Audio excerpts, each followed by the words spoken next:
Oh, hi there.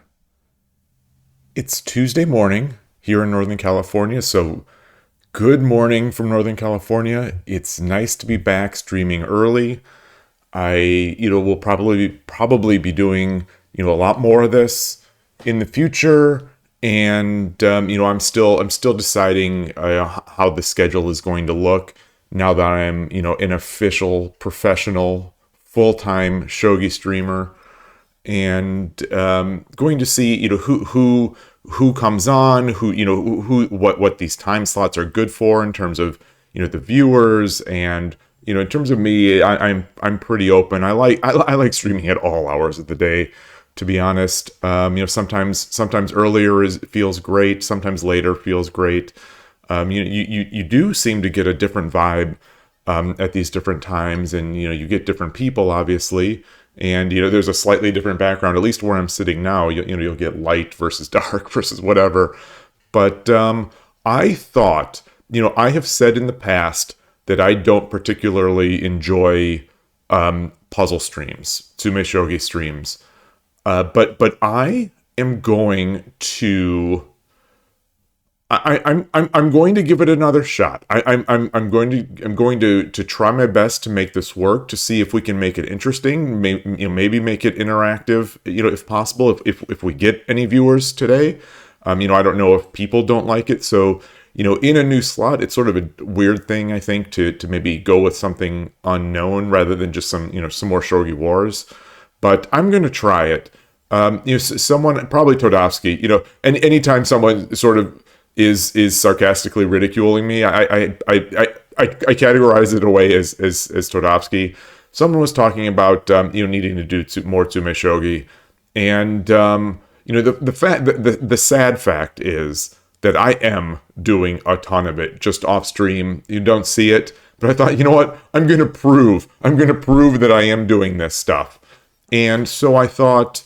It gives me a chance to show off Lee Shogi, which I love, and haven't been showing much lately. The arenas have not been coinciding with my schedule, so I haven't been able to play any sort of LeeShogi.org tournaments.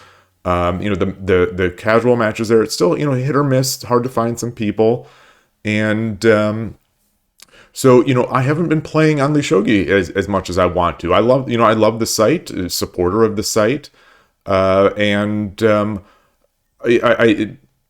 always recommending it to people, and so just want to get out here. So I'm thinking I'm going to spend the morning, with my coffee, maybe a break in the middle to make more coffee. I don't know. I do pour overs as I've said, so it takes a good 5-10 minutes.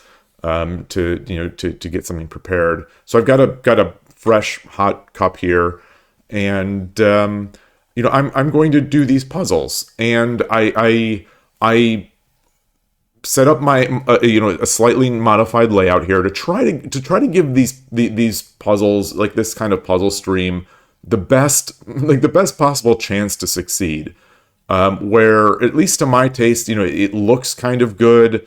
The layout is kind of clear, and one thing I'm going to try to do for the YouTube viewers, I guess, is that obviously people can go and do their do puzzles on their own. So it's not like this is all that it's not like this is all that like novel of an idea or helpful of an idea. But one thing I'm going to do is, for each puzzle here that I start, each problem, I'm not going to make a move immediately if I see it. I'm not like I'll give a few seconds so that the viewer can pause and try to solve it on their own, and then watch me struggle through it. Hey, Shogi-pan, great to see you. So I am going to do that, and MWM Seattle, good morning to you as well. Wow, good. I have only seen you at night. It's funny. It's funny. As you get the perspective of some people who come into chat. And you say hi or have a discussion. I think the brain sort of associates, because we don't have faces, we don't have voices. Unless you meet in person. So I guess the brain just sort of starts like associating other things, with them. So in my mind, I see it's funny. I see MWM Seattle. I see that voice or that username, and immediately I'm thinking. Well, obviously I'm thinking Seattle, but I'm also thinking night. Like somehow like I'm thinking like this is a night person, because I think my brain is associated with always seeing MWM Seattle at night. Same thing with Shogi Pon, where I associate, because I know, you're in Norway, but you're one of the first viewers.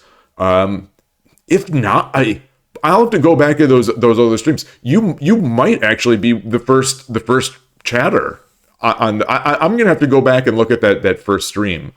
But so I associate that as a morning person, because when I was streaming in December, when I started, it was on. I had taken basically I had taken a maiden voyage of an extended vacation, just to feel out, like, when the time comes, do I want to stop working? Do I want to stop working? Will I go out of my mind with boredom if I'm not working? That kind of thing. So that was those early streams, like that those were sort of me putting my toes in the water of deciding whether or not I want to stop working.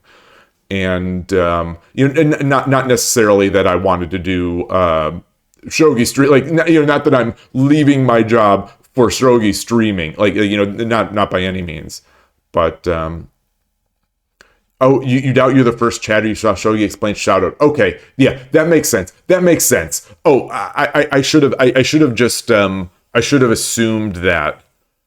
Yeah, because Shogi explained is almost always the first in any channel I've seen. In any new channel, it seems like, I'll get in there and I'll have seen, in the chat history that Shogi Explained is first. I don't know how Shogi Explained does it. There must be some sort of like advanced notification system. But I mean, yeah, Shogi Explain's a programmer, so it could be done. Beauty of software, anything can be done. But so that is the plan for today. That's the plan. I'm going to try to go through these Lee Shogi puzzles. I have set it right now. So, I don't, the way it selects puzzles is, and the difficulties and things like that, I don't feel great about that aspect of it so much, because some of them just, the real hard ones are just, a lot of times they're just bad puzzles, I think, unfortunately. So what I have done here, and you can see if you're familiar with any of my Lee Shogi streams, or any of my streams where I go onto Lee Shogi, I usually have sort of what I view as an approximation of my vinyl board. So it's an untextured board, with a color match to my vinyl board. But what I did here, I am logged in incognito mode in my browser. So, I am not logged into Lee Shogi. I've set up, this board with the texture and a piece set that I like. And if other people want a different piece set, I'm open to that. And hey, Necrides, good to see you. Yeah, yep. Going with a new time slot here, maybe for Tuesdays, especially since I play over the board Tuesday nights at the Silicon Valley Shogi Club. The Tuesdays have sometimes been off days for me streaming. And so I thought, well, now that I can, let's play around with the schedule and try things out. So I'm over the next few weeks, I may be throwing a lot of stuff at the wall. I'm not sure, but this is sort of double throwing at the wall, going early and doing Tsume.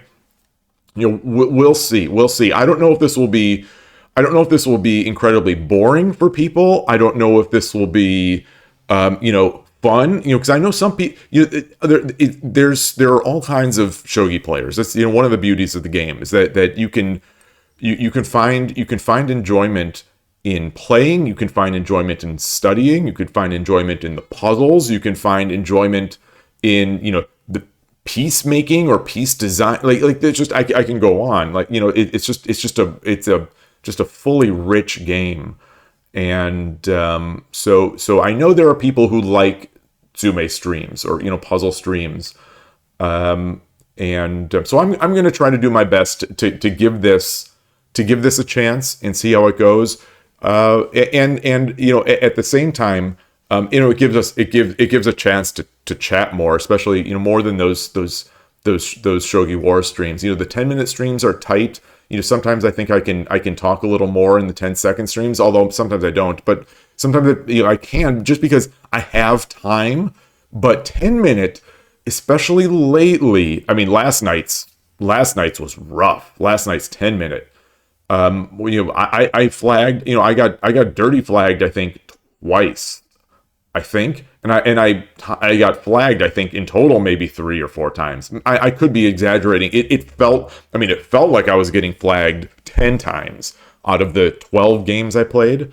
This will. I feel almost more frantic for time these days in those 10-minute games than I do for the 10-second games, and it's crazy. But this will be here. I am going to start. So I am incognito. I am in tsume mode, and I've selected mate and threes. So I'm going to just go through these mate and threes and see how it goes. If they're too easy, maybe we bump it up to mate and fives, or maybe we just. I'm fearful of the random stuff. Like I said, on Shogi, I'm fearful for the random stuff because they get really random in my experience. I think I'm like, I won't be able to look it up. Well, I could look up my user, but yeah, I'm like, I don't know what I am now, 2,400, or I dropped to 20. I got like 2 puzzles wrong, and it took away like 7,000 of my rating points. So it's just a weird system. You almost never did non-tsume in Shogi. Yeah, it's probably wise. See, I was, and I was getting sort of not frustrated, but just sort of annoyed. Hey, Olive Mycon 33. I see what appears to be a solution.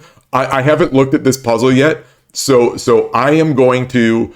I'm going to do this one. I'm going to do this one. So one thing I said in the lead up for anyone that missed, to try to make this sort of more interactive for the YouTube viewers later, I'm going to, and this puzzle has been up forever, so I don't need to do this now. I am going to, when I get a new puzzle, I'm not going to make a move for like 5 seconds. I'll give the viewer a chance to just pause, like if they want to solve it if they want to solve it and then see how I attempted to solve it. Yeah, that's you stop Shogi. The rating system doesn't hit as hard when you win 1 point each win and lose 70 points. Yeah, it's something. It's a constant. It's a constant complaint. It's a constant complaint of anyone I've talked to about Shogi puzzles, and I think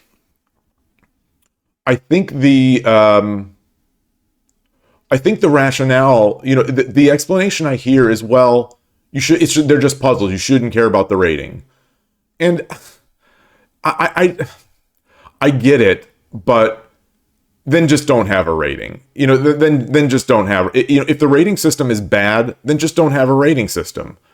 If people don't like your rating system, and your explanation is don't care about it, it doesn't matter, don't care about the rating system, then just take away the rating system. There are all kinds of people with all kinds of quirks, and I have my quirks. And, one of my quirks is that, being sort of competitive, as we've discussed, I see a rating number, I want to increase the rating number. Or, and more importantly, I don't want to see that rating number lower. And yes, it's only stupid puzzles, but that's my brain. That's my brain. I see that number and I want to do it. And Olive Mycon, the rating, theoretically it does. Theoretically it does. But in my experience, it just doesn't. The Shogi, the way these rating systems have worked is that it doesn't really give me closer to my level. It gives me more kind of. Yes, in many cases it does, but in many cases it doesn't. it just gives me ones that people have like tripped up on just because they're kind of goofy. But even so, like I like having a rating system. Don't get me wrong. Like the chess.com puzzles, like their rating system, it's inflated. It's super inflated. But it generally works. It generally works, and you don't feel like if you get one wrong, you've lost a lot of time.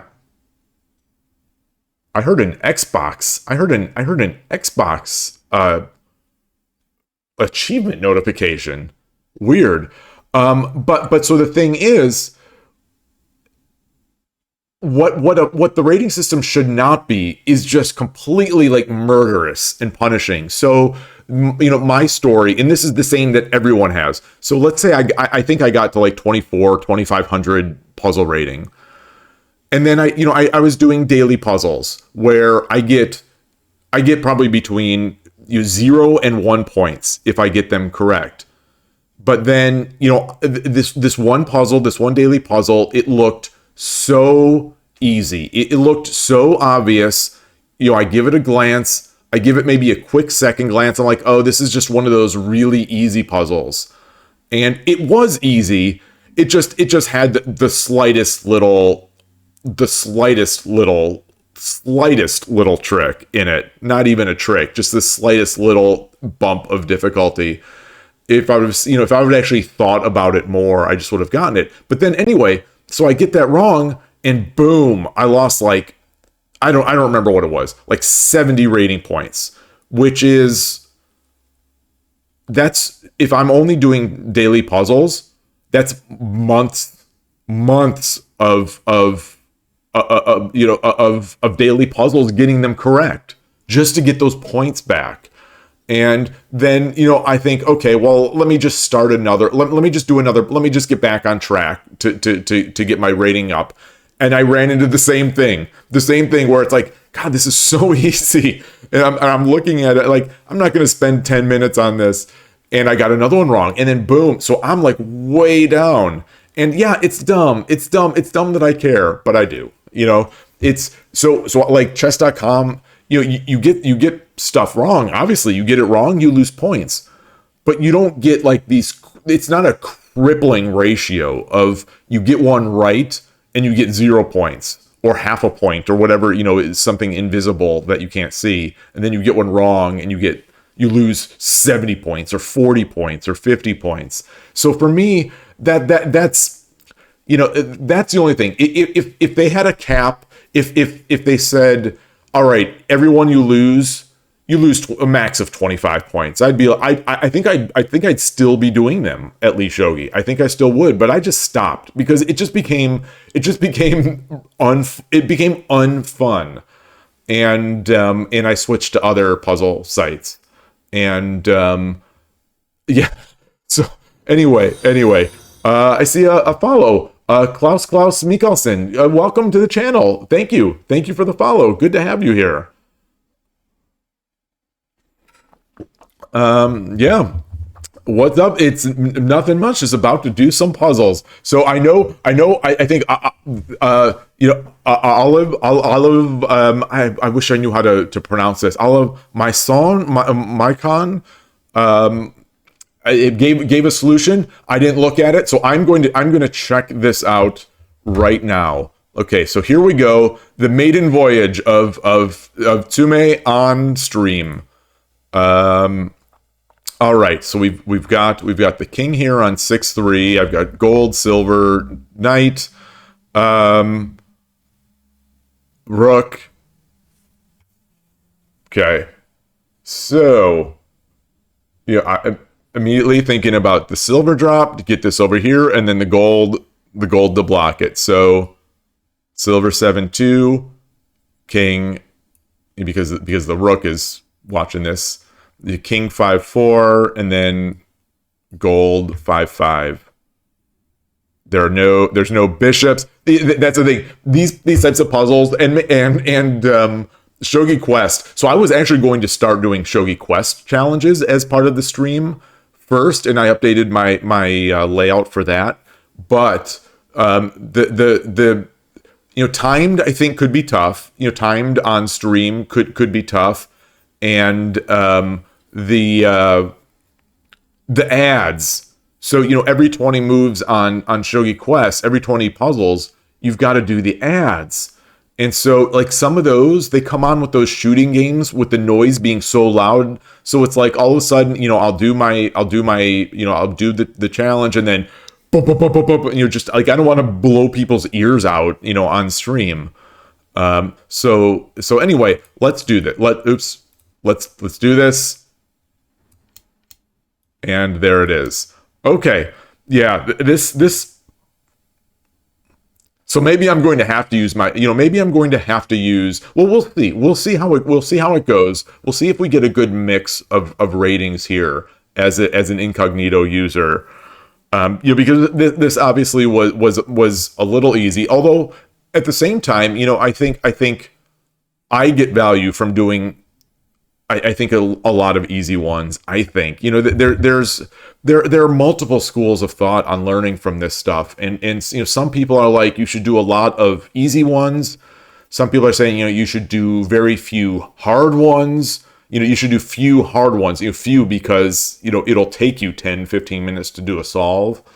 I don't know where I come down on it. I think I'm maybe somewhere in the middle. I do think that I am in these Shogi Wars games, I am not calculating fast enough. So, I think being able to just recognize fast, quick puzzles at a glance is valuable.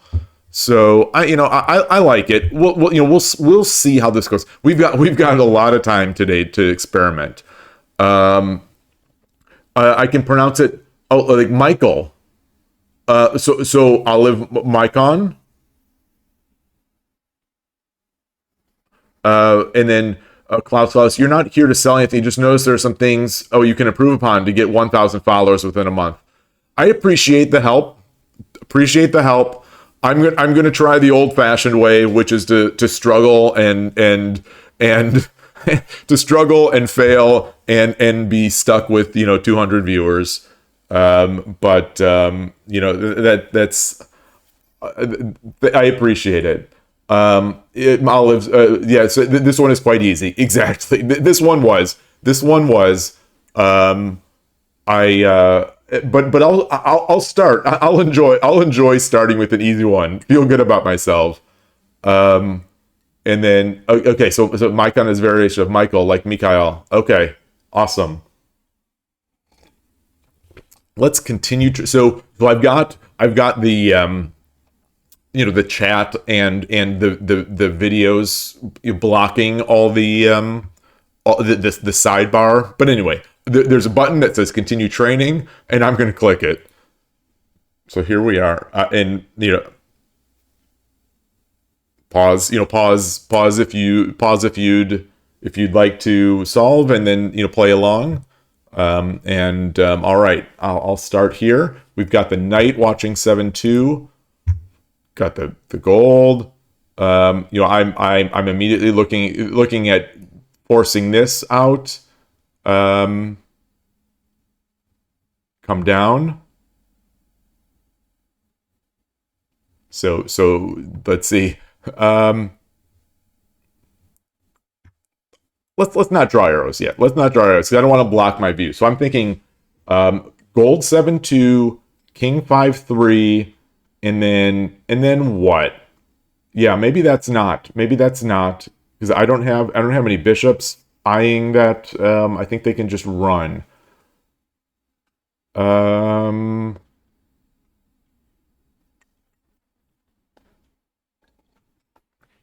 Boy, am I slow. Okay. I've got pawns. The only file that I have open for pawns is the 7th file. Well, also the 3rd file, but that's way out of it.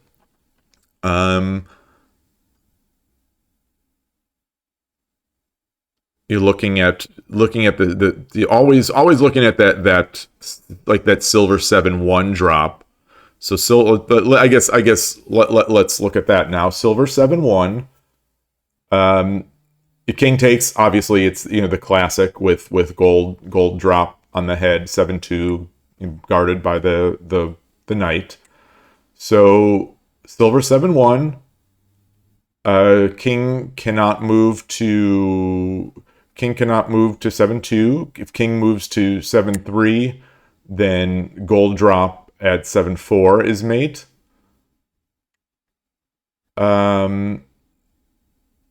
Silver 7-1, king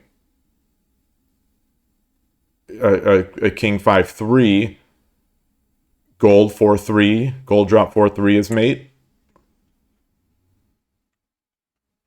King 6-1, gold 6-2 is the classic mate. All right, yeah, I don't see any other options for the king, so there we go.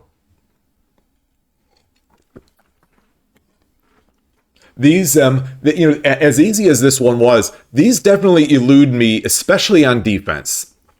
So when my opponent, and I think one of these happened either yesterday or on Friday, no, Sunday, either yesterday or Sunday. I think there was one of these that caught me a bit off guard, where the opponent made one of these attacks, not exactly the same, but very similar, and I struggle seeing these when I'm on defense, and I think a lot of times, especially over the board, I'll be finding these because I'll be looking for this kind of thing. But and especially when you have this kind of setup, it's almost like maybe you were trying to get there. But anyway, I like it. Let's move to the next. I am halfway through my cup of coffee. You can pause, if you'd like to play along at home on YouTube. And now I am ready to go. Okay, so king is over on 9-5. There's always the immediate game, the immediate game especially on a Shogi quest, where you're on mobile, or even in the game, the pieces are pretty small. The game of find the king. So I can't. If I do the immediate check here, then they're off to the races, and there's no way I'm going to get the king. So I've got to leave this. I've got to leave the horse here. I've got to leave the horse here, but a gold. This. I'm not going to use the word because I don't know if I don't know if Twitch has sort of language. I don't know if Twitch has like automatic language detection that they'll use to block. Well, and especially since I do have family friendly as one of my tags, I'm not going to say the word. Like, I think the literal translation of this. Alexi has said, it basically the 3-letter word for but gold, the 3-letter sort of more vulgar word is the actual word. So bring that over here, 9-4 gold, and the king has to take. King takes, and then mate with horse. Now I can move the horse. So yeah. This is a relatively straightforward. And we'll do that.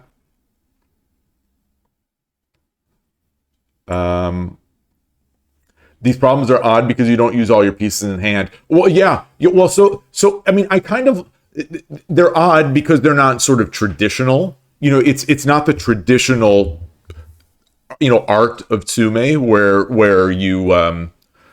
where you have to use all the where they're designed. These are all from what I understand. I think they do have some like public domain problem collections in here, but these are all that we've seen, like these full board ones. They're from real games. This one particularly, they do give the source. So this is from yanrao.yano.com. I think that's where some of the Yanrao training games. I think this shows on stream. Yes, it does. There's I believe a public domain data set of problems. I think that Yanara O is the strong shogi engine, and so I think these come from games played by Yanara O training games. So yeah, I this is one of the things I love about Lee Shogi's puzzles and about Shogi Quest puzzles, that they're full board. Yes, like I love the composed the composed puzzles. Where all these pieces would be missing. The board would just be like the board would just be the only pieces on the board would kind of be like these. In a traditional puzzle, and all the rest would just be blank. I like this. I think it helps me gain better board visibility in real games. What do I know? Who knows? Who knows what is actually the case? But I like to think that it does help me. So I like them. I like them. And then as a side effect of that, of course, you won't be using all the pieces in hand. So let's move on. And here's a composed puzzle. All that said, here's the composed puzzle. And my blabbing here is enough time to pause. So I'll just move into it. Let's look. Oh, the source is hidden. So the source will be shown after I solve the puzzle. So we'll see. We're looking at this. Gold is hanging. The gold is hanging, so immediately I'm thinking of a way to prevent to check and prevent the capture of the gold. So I'm not going to move my mouse. Gold. So I'm looking at gold 4-3, gold drop 4-3, which means the king has to go to 2-4.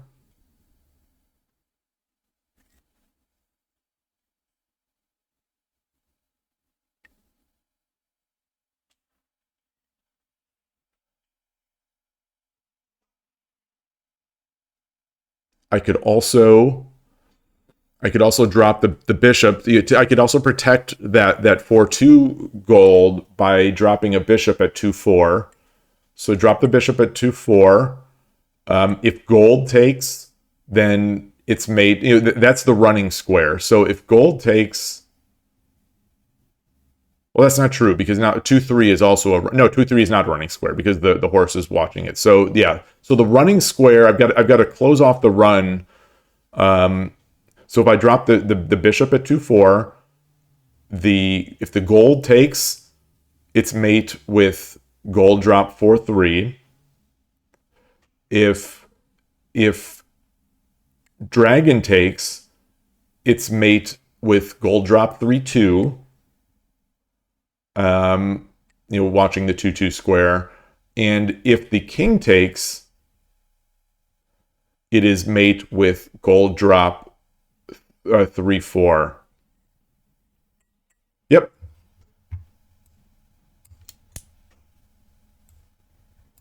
All right. Yeah, these are pretty straightforward. I'm trying to think. There's the play shogi or play shogi. It is play shogi. Gosh, I can never remember the names. For some reason, I always confuse it with Shogi Playground. The playshogi.com has incredible puzzles, lots of great sets. There's ability to speed run them. There's ability to do sort of byoyomi, like survival modes and rushing, like basically puzzle rush type things. Love it. It's just the site is not, in my opinion, the site is not so streamer friendly. It's all light mode. It's all white background with a board. The board is not easily the board's not really easily resizable unless you just resize using the browser's facility to resize. The pieces are a little. They don't. I don't think they look. They don't look so great. So I would love to do playshogi.com. It's just that the the software is not as streamer friendly. Hey, Melkor, great to see you. Great to see you. Thanks for stopping by. I hope you're having a good day here. Just trying a new thing here. Trying to do Tsume on stream. It's off to an easy start here with some of these puzzles. I don't know if in incognito mode it's going to get harder, or if there's just a mix of these mate and threes that some will be hard, some will be easy. We'll see. We will see. Yeah. So let's move on here. I see Necrody saying don't misclick. Yeah. Not gonna. I'm going to also practice. So part of this also is going to be a practice of looking at the board, making the moves, and not moving the mouse around. I noticed. I because like I say, I review all my streams, and I in some of those games last night where I was frantic, my mouse was all over the place. I'm just like doing this. Like I don't know what I was thinking. I think I was sort of drawing out variations, but some of them wouldn't have made sense as variations. So very weird. Hey Tulip, Melkor, a decent day. Didn't do much and haven't played Shogi. You're debating still playing on Shogi Club 24 today, or try doing something productive and remember to play tomorrow. Oh wait. You're debating playing on Shogi Club 24 or doing something productive? Shogi Club 24, playing on Shogi Club 24 would be very productive. Or do you mean like shopping? Like getting groceries, like something productive like that? There are different levels of productive. Productive like IRL type stuff, like getting groceries, like doing the laundry. I did a bunch of laundry yesterday, so I am good. I'm good for a while. I did my laundry. I cleaned my Shogi Dad shirts, so I'm ready to go to the club and all that kind of stuff. And yeah, it's funny. All right, let's move on. Let's go in here, and then I'll just pause so that YouTube viewers at home can view. You can do laundry during. Oh, you can't do laundry during playing on Shogi Club 24 if you're Melkor's level. You've got to be fully engaged. You've got to be fully 1000% engaged at his level.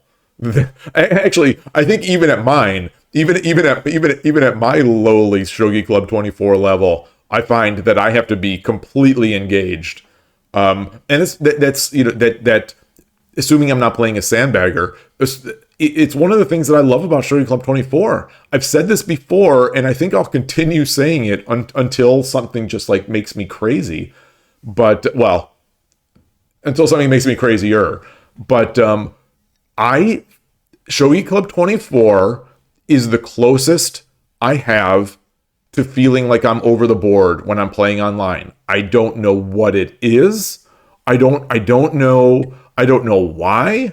I don't know, how, but when I am in the heat of a game on Shogi Club 24, excuse me, it's that same great sort of feeling that I have when I'm playing over the board.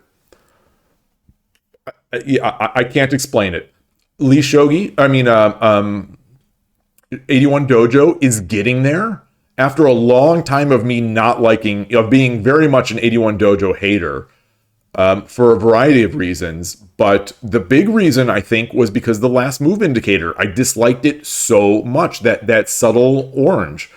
And so Todovsky has a user style that sort of highlights the square, the last move indicator.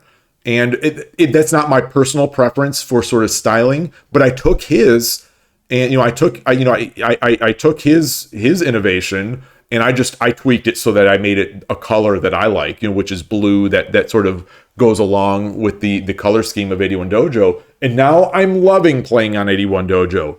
It's crazy, that little change is crazy. Lee Shogi, I should love playing on Lee Shogi the most because it's the best software. You can drag pieces, you can do them quickly, you can pre-move, you can draw arrows, you can draw circles, you can use colors, this kind of stuff. And it's the best software. My only little gripe is the same gripe I have with 81 Dojo, incidentally, but Shogi Club 24 nails this. Every time I'm on Lee Shogi, I apologize to anyone who just is working on Lee Shogi and putting their heart and soul into it. I'm supporting with a few bucks a month, so at least I feel like at least I'm not just taking and criticizing. But this alignment. So notice here on the sente pieces, the bottom side, I guess I should say. The pieces are aligned pretty much with the bottom of the square.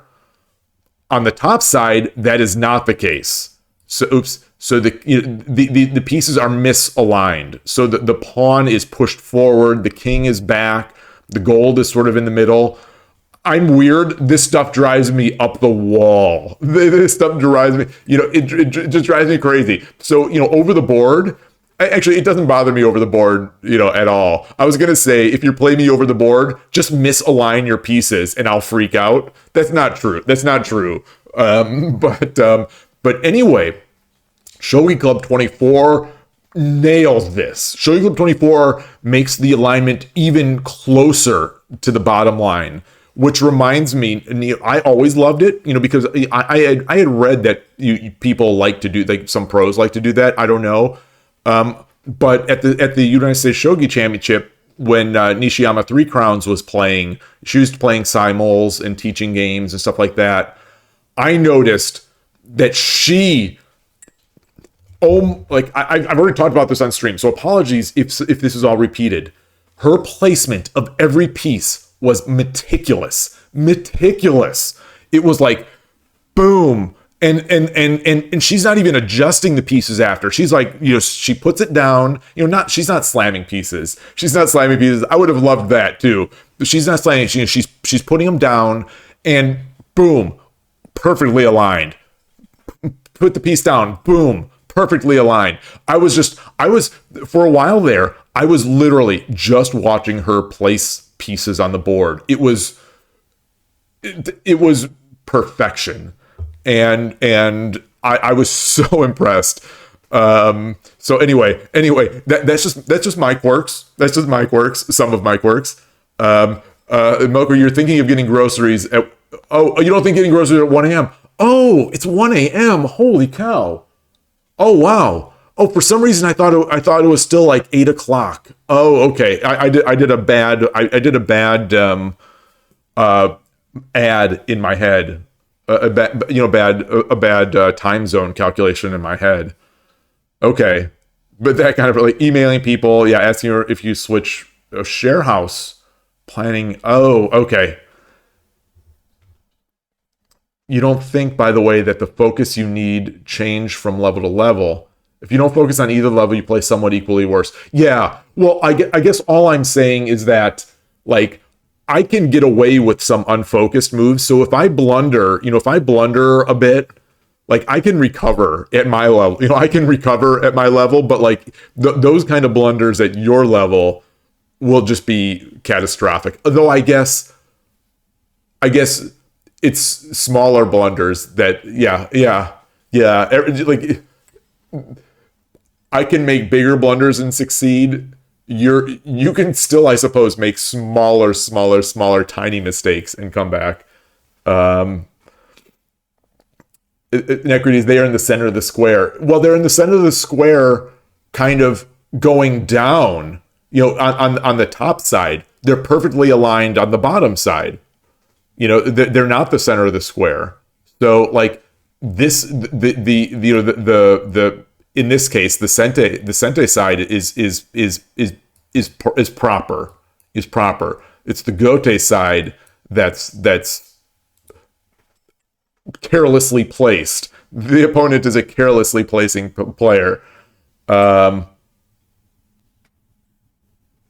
Yeah, it's Shogi Pan. I was looking for that kind of rationale. It's just not. I think. Yeah, I don't know.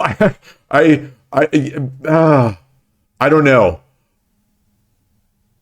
Yeah, I don't know what it is. um, uh, Tulips, you don't like aligning pieces to the lines very much. You like them being more centralized, although a little bit down. Well, that's the thing. It's certainly preference. It's certainly preference, and I think my preference when I was playing over the board, it used to be to try to make them put them in the center, and that's understandable. Like I accept either. I don't need to accept it. The opponent can do whatever they want, but I'm fine with anything. What I don't like is in the software here this inconsistency. It's just it's like everything should be improperly aligned, or nothing should be improperly aligned. I'm kind of in the black and white category on my software, on my Shogi software piece placement, and it just I go into Shogi Club 24 and I'm so happy. I'm just so happy. It looks like one of those JSA vinyl boards, and they've got the nice piece. They're a nice piece design. They're aligned perfectly. And my only real gripe, ignoring just sort of all the only real gripe with Shogi Club 24 in terms of like the playing board, not talking about sort of the antique software in general, but the only problem with the playing board or the playing experience is that the sound is so bad. It's that very dull thunk. It's like it reminds me of some of the old Go sites that just have really bad stone placement sounds. So it's like I was actually looking. The other day I was digging into the JavaScript and HTML of the of Shogi Club 24, thinking that maybe I can inject a different sound in there so I can improve my Shogi Club 24 experience of like getting a nice piece snap sound, but at a cursory glance, it looks like they may actually just have that sound hard coded in there in JavaScript, and so it's not just like a resource I can just easily replace like a sound file. At least I didn't see it. I didn't look too hard, but I didn't see it. So we'll see. You'll see if I've got that, because I already have some minor tweaks that I do in terms of JavaScript hacks for Shogi Club 24, where I fix the button. I don't know if the sort of reverse, when you can, there's a button that lets you reverse the direction of the board when you're playing or when you're watching, and it has an unprintable character in there, so it shows a box. And I don't know if that's just you need like a Japanese locale setting to see that or what. It looks like just a bad UTF-8 character. So I have on page load, I have something like a little user script that converts that to like the double arrows. So it looks good to my sensibilities. So I would like to do that with the sounds, but yeah. Then Melker said, "You hate how every time you snap your pieces, they are never aligned perfectly. Your hands are way too shaky." So that's an interesting thing. I've noticed that. Back to Nishiyama, like I said, she wasn't even adjusting after. So she plays the piece down, and it's just like boom, it's just right in place. Like she does kind of that slow thing that I see. Like I think sometimes in anime they do it, where you put the piece down, like there's the snap. And then as like almost in one motion, snap and push, or snap and pull back, like snap and pull back. And her movements are very subtle and quick, but like they're perfect. I'm like, I don't want to make too much of it, but my super quirks here. But like that was one of the most exciting moments of the or one of the exciting little experiences I had at that tournament, just watching her place pieces. Yamaguchi Sensei also has just a beautiful style of placing, of snapping and placing the pieces. but she doesn't align them quite as nicely as Nishiyama. So like it's just really cool. It's really cool. I didn't get to see Ono. I think he's 7 or 8 down. I always forget. And when Rico's here, Rico is always able to tell me. But I didn't get to see him play any pieces. I wanted to see him do it. I guess while I'm on the topic of playing of pieces and snapping pieces, I've said this before, so apologies if everyone has already heard this story multiple times, but it still impresses me, and I still practice it. But in the semifinal match, there was the match between the new champion, who is a 15-year-old, and a former ISF champion who has been a former runner-up in the United States Shogi tournament, and who I played in my first round of Group A. So I played him in the first round of Group A. Great game, loved it. He's a great guy, but he's an older he's an older guy. I say older. He's older than 15. His opponent's 15, and at one and the new champ. This game was just the most incredible game of shogi I've ever seen, and. But anyway, so it was back and it looked to me. I obviously I can't evaluate. It seemed back and forth, and it seemed like at this point, the kid. I'll just say the kid was getting an advantage, was pressing an advantage, and making some really interesting moves, and the almost like an anime. His opponent, this ISF champ and great player, he did one of those snaps on the back of the kid's piece. It was just this loud kunk kunk, where and the kid's piece didn't even move. It didn't slightly move. It was this. I think if I remember correctly, the opponent, the guy, he snapped. I think it was a silver on the back of a bishop. It was just like, two kind of big pieces. Kunk, kunk. And it was awesome. It was so awesome. Like, I know people say that's rude. I know people say it's bad manners, but like to me, this experienced veteran, great player being like, okay, kid, how about this? Like, this game is not over. Boom. What are you going to do about this move? It was like that scene to me in Hikaru no Go where Tuya is playing. I think he's playing Zamaoza Zamaoza. I think or Samaoza. I think I can't remember, but like Tuya is just trying to crush this guy to show Hikaru like how strong he is, and I think this is the situation. So I'm sorry if I'm completely misdoing it, but the guy's like, once Tuya makes a real weird, like not a little too aggressive, the guy's like, no, you can't do that against the Oza. Boom, and he just throws like the piece in, and it was so great. This whole scene, gosh, I'm rambling about this. Like I'm sitting here, I am literally getting chills just remembering that moment. And obviously, I was cheering for the kid. He's a member of our club. Great kid, and great young man. I'll say great young man. I'm not going to say kid. Great young man. And I love playing him, and I'm cheering for him in every game that he plays. But this move was awesome. The whole game was awesome. But from that moment on, I've been practicing, and I can do it. But I've been practicing my back of moves, bad manner snaps, just for the right moment. For the right moment when I am playing a kid, because every so often I'm playing kids. My first placement match at the tournament was against a kid. And it didn't cross my mind to try to do something like, I wouldn't have done it.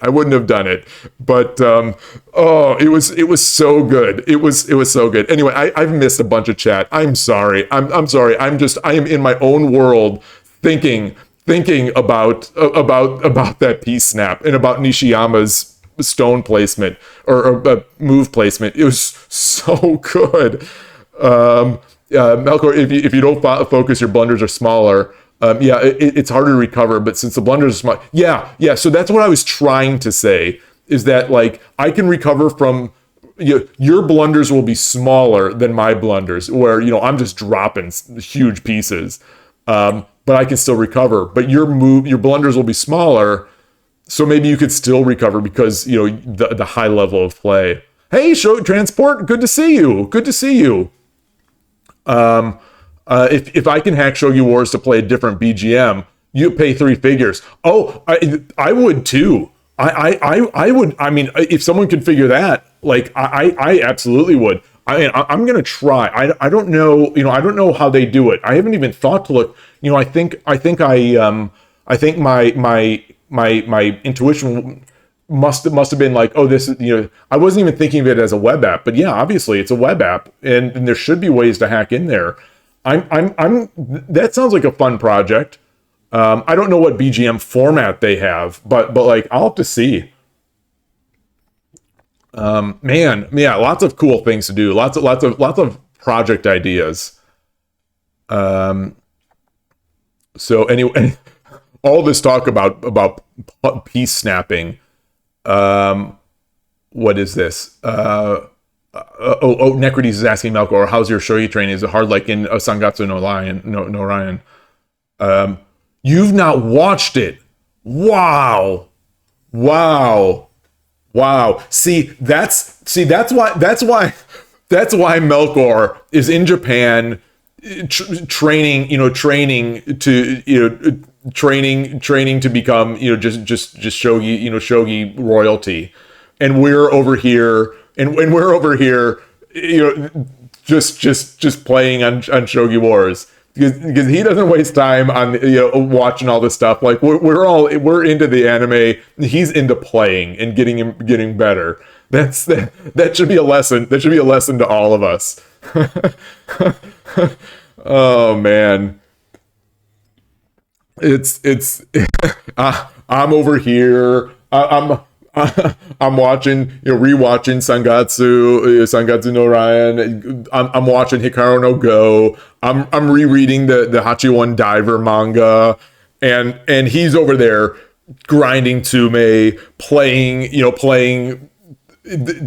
and getting coached, and oh man. Well, anyway, it's good to know that someone is. It's good to know that it's good to know that someone's improving, because boy, it sure feels like I'm not. It's Necrodes say it's amazing you're enjoying your shogi training. Hope you're going to be a strong. Yeah. Well, he already is a strong pro player. Okay, I read that as strong shogi. I was going to say he already is a strong player. Yeah, strong pro. Or any pro. I mean, any pro is strong, so I guess it's sort of, it is what it is. But yeah, I'm cheering. I'm in the Melkor fan club, and I am cheering. I want Western pros. I want more Western pros. I want more Western content. I want someone up there in these title matches, playing that when they're interviewed. Well, I guess I was going to say when they're interviewed, they'll be speaking a language I can understand, but I don't think that's the case, because I'm going to guess Melkor will be speaking Japanese to them too. So anyway, at least he'll be on the Discord. Yeah.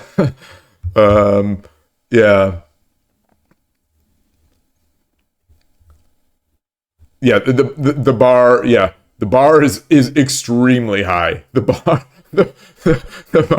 bar is extremely high. But so that's I'm going to say that's how you become pro. You don't play for you're not going for pro. You go for the love of the game and improvement, and the pro will follow. The becoming pro will necessarily follow. That's my hope. That's my hope. Though I guess technically, so this is a thing. This is, could you, so you might I humor me for a moment here? Might I call myself a shogi pro? If this is now my job, streaming shogi. if this is now my job, am I now a pro shogi player, or just a pro shogi streamer, or just an idiot? Yeah, I guess that's it. I'm just an idiot. Yeah, I'll let my God. We're dreaming. He's wide awake. Yeah, he's wide awake at 1 a.m. About to play more Shogi Club 24. If you want to be on male pro, then you need to be stronger than the strongest. Yeah, that is a very tough bar. That's an incredibly tough bar. But if anyone can do it, right now, it's Melkor. Melkor's help us, Melkor. You're our only hope. So you got to do it. Become the Michael Redmond of the shogi world. Or I guess Carolina is the Michael Redmond of the shogi world. Except she left. Yeah, she left it. And he's still out there. He's 9 dan. Wow, gosh. I don't know if the ratings mean it. Like, I don't know if those. I assume he's very, very, very strong. But like, I don't know if not. It is. Maybe a Go player can correct me if I'm wrong. Is a 9 dan basically honorary? Like, it seems like in shogi, the 9 dan is not so much honorary. Oh man, transport is trying to disparage my character over here. Bringing back that Ho Yi Fan. So just again to be clear about that Ho Yi Fan discussion, I'm not giving my own opinion. I'm talking about how it seems like in the chess world, if you're not top 10 in the world, you can't make it as a tournament player. You can't make it financially as a exclusively tournament player. That is all I'm saying. And Ho Yi Fan was not top 10 in the world. So it wasn't surprising that she said she couldn't make it financially, especially since, as I understand it, she works in technology where the money is large and easy. So it makes sense for her to do sort of those things. Malcolm saying, I think you're overthinking it a little when it comes to this. Not really working as crazy hard or anything right now. Do you think? I'm pretty lazy right now, but I'll try to focus on it more to meet some expectations as soon as you have not the high ones. Well, it's yeah. I think I don't think it's overthinking it. It's overhoping it. It's really overhoping it. And some of us, or I'll just speak for myself. We like to live vicariously.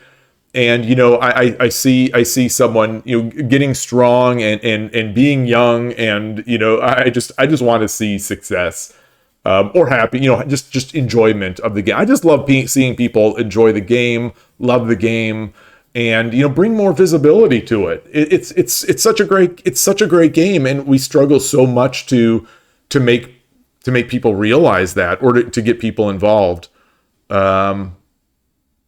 Oh, technically she's still an active pro? Oh, I thought there was a tweet there. I thought that Carolina and the JSA even had tweeted something about how, basically, thank you for your service kind of thing. Maybe I misunderstood it, or maybe I got a bad translation. Yeah, interesting. I didn't know. I actually thought she was officially no longer active. Yeah, the gap between regular pro and lady pros is just too crazy. Boy, that's something that Yamaguchi Sensei was talking about at the table with Rico. I wasn't at that table. I was at the table with Ono 7 dan and or is he 8? Yeah, I was at the table with Ono 7 or 8 dan and Larry Kaufman and Raymond Kaufman and Mark Ono, and it was such a great table. But anyway, Rico was at that table with Yamaguchi, and she was talking about how she thinks my understanding is that she was talking about how she thinks the engines will help level that playing field a bit, where now the ladies pros have this strong engine that they can learn from, so they're not beholden they're not beholden to the male pros who in the past might not be giving them much attention or time. So now that the ladies pros can get strong more independently, with the help of the engine. So that was an interesting comment that I'm like, it seemed very direct, which is I wouldn't have expected a direct response like that. So I'm positive, hopeful for that, especially since my two favorite players in the world now are Fukuma, because I've been a fan of Fukuma since I realized that the all these central rook Kifus I've been reading are hers.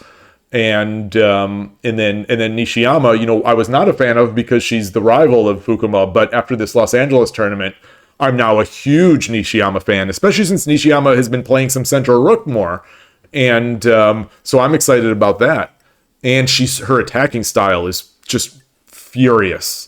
The time handicap game she played against the US champion, sort of as an exhibition after the tournament, where she had 10 seconds and he had 30 seconds. She's blistering moves. Just, oh my goodness. Yeah. And, let's see. This tweet would have been like a long time ago, transport. So I could be misremembering even.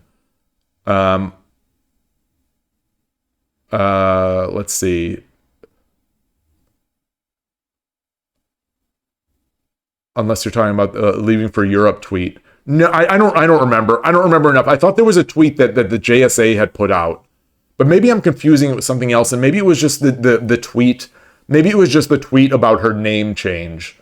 When she was married.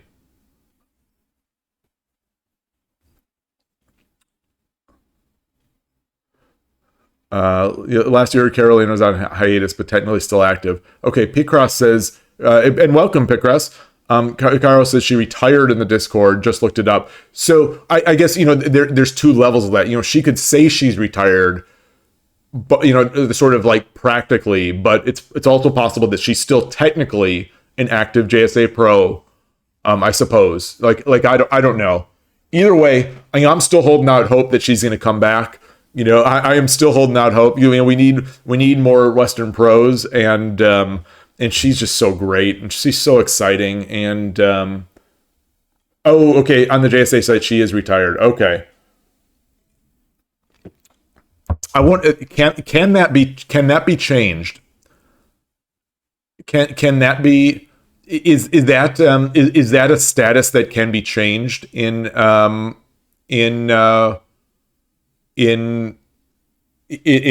JSA? Let's get this 331. Okay. Let's oh,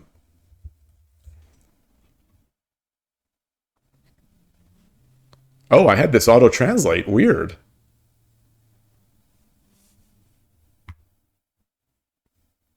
Oh, Calorie Mate Nutrition was your sponsor? Oh, cool. Calorie Mate are the people that make the powdered creamer that you use for boba, I think.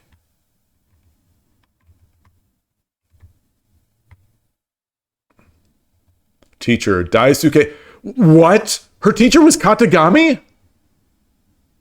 Wait, what? How did I not know this? The author of, Which Pieces Do You Need to Mate? Wait, what?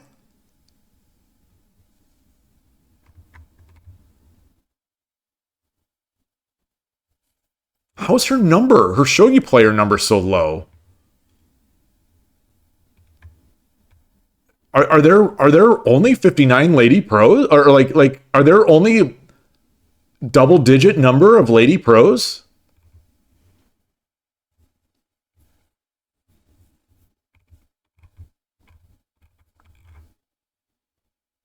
So where are you seeing the retired portion?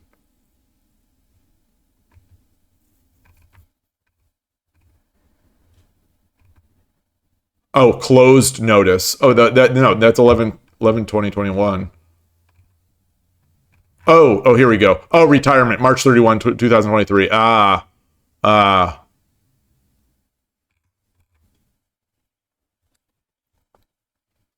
interesting, interesting. I had no idea that Daisuke Katagami was her teacher.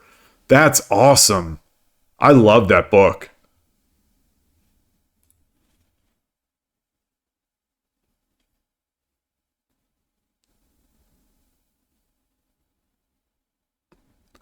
The three syllables of her first name are calories. They sponsor.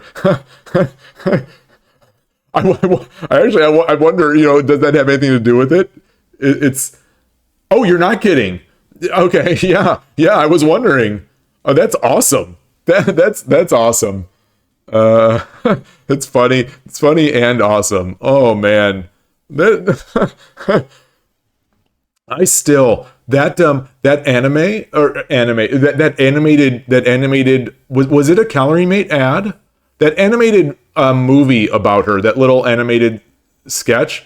Oh yeah, thank you for stopping by, Necrodes. Always great to great to chat. Always great to chat. Thank you for coming by. I'll have to find that. I'll have to find that video later, where it's this really beautifully done,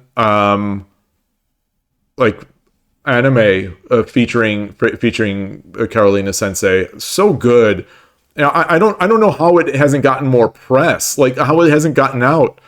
Like they should make a movie like that and stick it on Netflix and get a shogi resurgence. Like I tell you, there is zero like I am not like speculating. I'm not I mean it's obviously sort of speculation, but like I'm not even just like not fully believing this. I am fully believing what I say, that if someone made a video or like a movie or anime about her story, just a real story, not even dramatizing it up, just about her story, and stuck it on Netflix, we get one of these Netflix movies. Of course, it would not be as big as like Queen's Gambit, which is it's got all the Queen's Gambit has sex and drugs and intrigue and all sorts of stuff that hits that audience. But like Carolina's story, just inspiring. It's like one of these inspiring stories, and it feels like it would be something that could be just like get people excited about the game. Like how amazing would that be?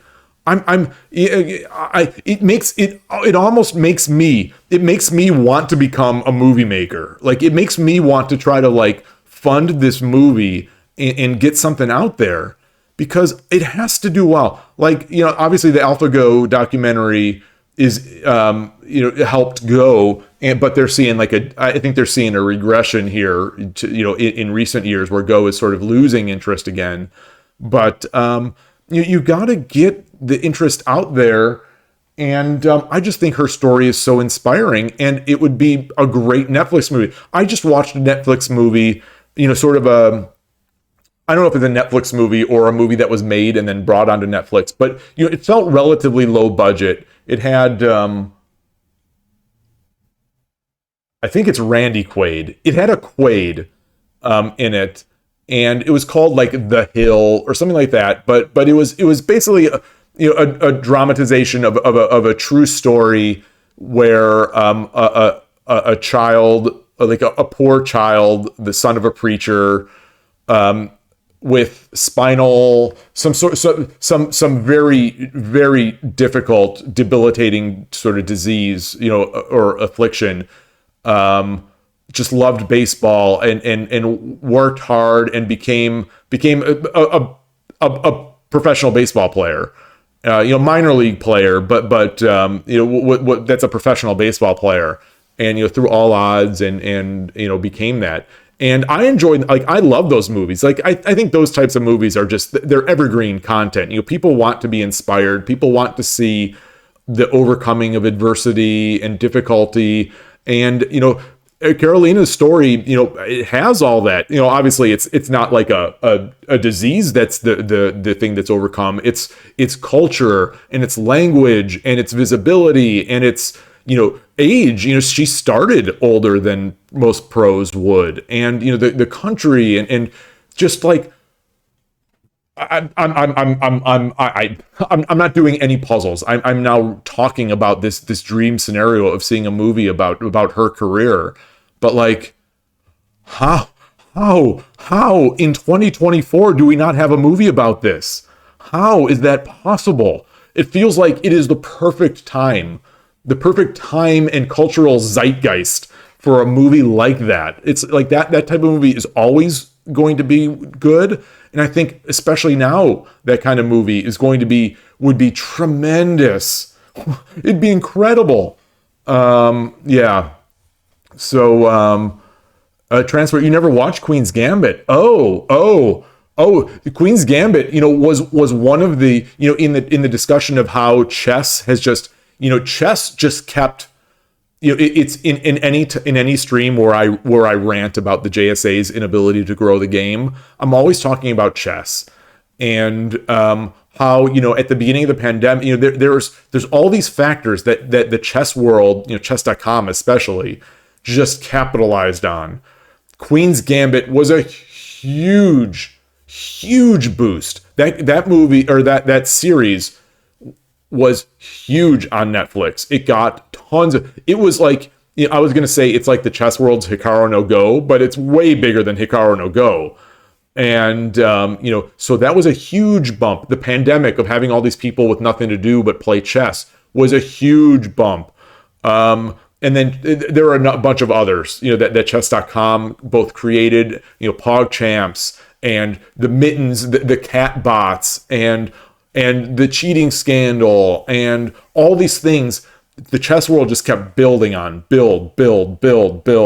And now, they're bigger than ever. The chess world is bigger than ever. And they just keep getting bigger.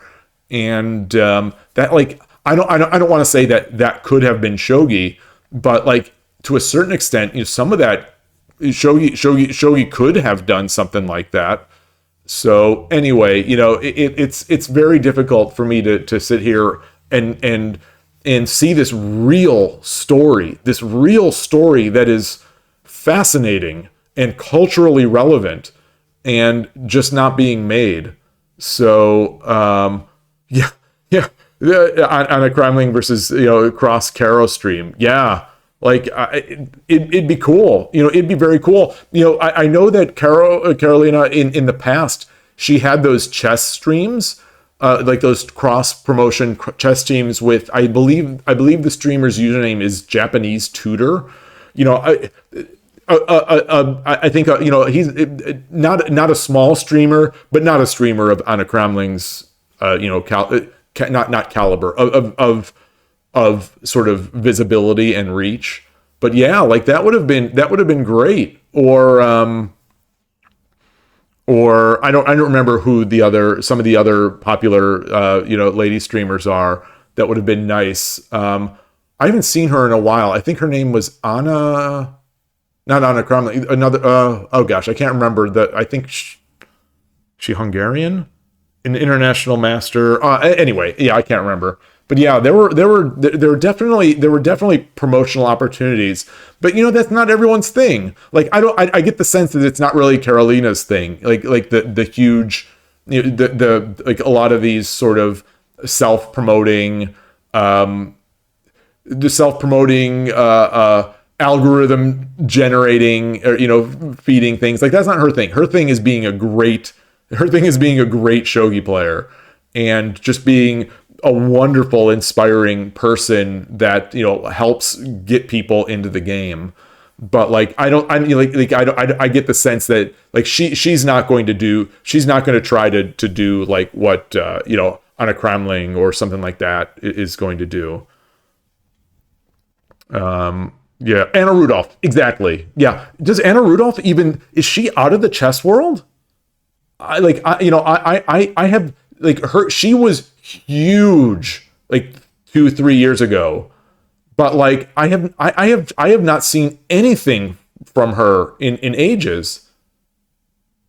Maybe I'm just watching so much of the tournament scene that I'm not seeing her anymore. But she used to be commentating tournaments, and yeah, I don't know. Maybe she just burned out. Maybe or maybe for whatever reason it's just not coming into my visibility. I have been so into Chess Base India. I love their channel. I love their content, and obviously I watch the chess.com/chess24 streams that have the big tournaments. Melkor, you say it's not quite false that shogi, at least internationally, grew quite a lot during the pandemic. You wasn't. I mean, I wasn't part of this. I missed all of this, but all of this Discord and online communities were all from the start. Yeah, it definitely. I mean, it definitely benefited. Like, I mean, I came back to shogi because of the pandemic, but it seems like it seems like it was a relatively modest boost, and it wasn't followed up with anything. Like, in the chess world, they just kept compounding, growing. It's like we got our little boost, and the JSA didn't do anything, and now Carolina kind of stepped away, and so it's just and Shogi Ramen TV stopped. He's back now, thankfully. Shogi Ramen TV. A lot of these people that tried to do shogi content just kind of stopped, and I understand why. They're putting in all this work and they get nothing out of it. Like it was very difficult for me to see people like Shogi Ramen TV and Debu Show and Choa Shogi. Like, they make this content, which I know takes a lot of time, and they're getting 4 likes or 5 likes or whatever, and 100 views, and it's like, oh man, they're putting their heart and soul out there, and they're not getting any, they're not getting any sort of, I don't want to say appreciation, but they're not getting enough to justify all this investment. I'll just say investment in time and energy and love, and I imagine I'm putting words into their mouths, but I imagine that's why they all went by the wayside. Seigo Sato, he put out those books, the beginner level shogi books on Amazon. They're printed in English and they're great, and I recommend them. But then he just disappeared. He just disappeared, and I think probably just, I'm assuming, didn't get many sales. I bought every single one. I have not bought every single one of Debu Show's like ebooks, but I've bought a lot of them. So anyway, yeah, it's tough. It's tough. Picross, you say we haven't reached the threshold at which point it could become self-sustaining. Well, that's the thing, is I think it could have been. Like if the JSA would have maybe taken a little bit of a gamble, when we got the pandemic and there's the peak, instead of publishing Fuji video number 1242, they could have had someone translate some of their streams. They could have gotten an English commentary maybe on some of their streams. They could have experimented with giving us more tournament content and not chopping it up like so much. There's so many different things they could have done, I think, to appeal to the Western audience if they wanted to. And I guess that is the question. Like, I ask this every time, do they actually want us? Do they want us? And if they do want us, there could have been many things I think they could have done. And me, it's easy for me to sit here on my chair in my kitchen giving these ideas, but I think they could have probably grown their own market, not even just the West. They could have grown their own market more by just doing some better stuff, not just focusing on Fuji every single second of every single video. It's just, it's weird. that's why I appreciate what the European shogi scene is doing. Is that I think I've heard someone say that like it's our like and now I'm going to say it like as if I'm the context of the person in Europe saying it. It's our responsibility. We're going to do it on our own. You know, we would be happy with Japan's help. We would be happy with the JSA's help, but it's up to us to make our shogi great here in Europe. And so I love that mindset. And I think we have some people here in the States that are of a similar mindset and are working towards that. And you know, in my small way, I'm trying to do that, but yeah, you know, it just takes a lot of work, and a lot of the work will be thankless. A lot of the work will be completely thankless. Yeah, you know, it's hard enough to get people, you know, to like a video on YouTube or comment, you know, on a video in YouTube. So you know, just to try to get that YouTube algorithm going. And yeah, it's interesting. It's a very interesting situation. Picross, do they want us? Probably. Do they want to invest in us and grow the game outside Japan? Maybe not. Yeah. Well, that's the thing is like one thing that I keep asking as well is like, don't they want my money? Don't they want my money? It's like Shogi Club 24. You know, they've got the AI. You know, they've got ways to update your account and pay them money to use the engine more. It's just it's inaccessible to me. You're here in the West. The JSA, you know, they make it so difficult to pay for their videos or to watch their stuff. It's like, do you want my money? I'm willing to pay you. I'm willing to pay you. Even though you don't want me, I'll still pay you money. And they're like, nah, don't want your money. Don't want your money. Don't want your eyeballs. It's so weird. It's just so weird, you know, I'm sure it's a cultural thing. You know, it's so weird. You know, I'm here in Silicon Valley, and, you know, all these startups are killing to get eyeballs. They're killing, you know, they'd kill to get eyeballs. They'd kill to get subscriptions. They'd kill to get money. And here, I'm like, JSA, I want to give you money. Shogi Club 24, I want to give you money. I want to give you my eyeballs. You know, I want to give you my engagement. You know, everyone wants engagement. I'm trying to engage with you. And you're like, nah, I don't need you. It's so bizarre to me, you know, being here in sort of the holy land of crass, you know, software commercialism. It's funny. Yeah, it's so weird. And Melkor, to be fair, the JSA is not really interested in the Western Shogi. They might not dislike us, but they don't care if we grow or just die out. That's how I feel. That's sort of how I feel.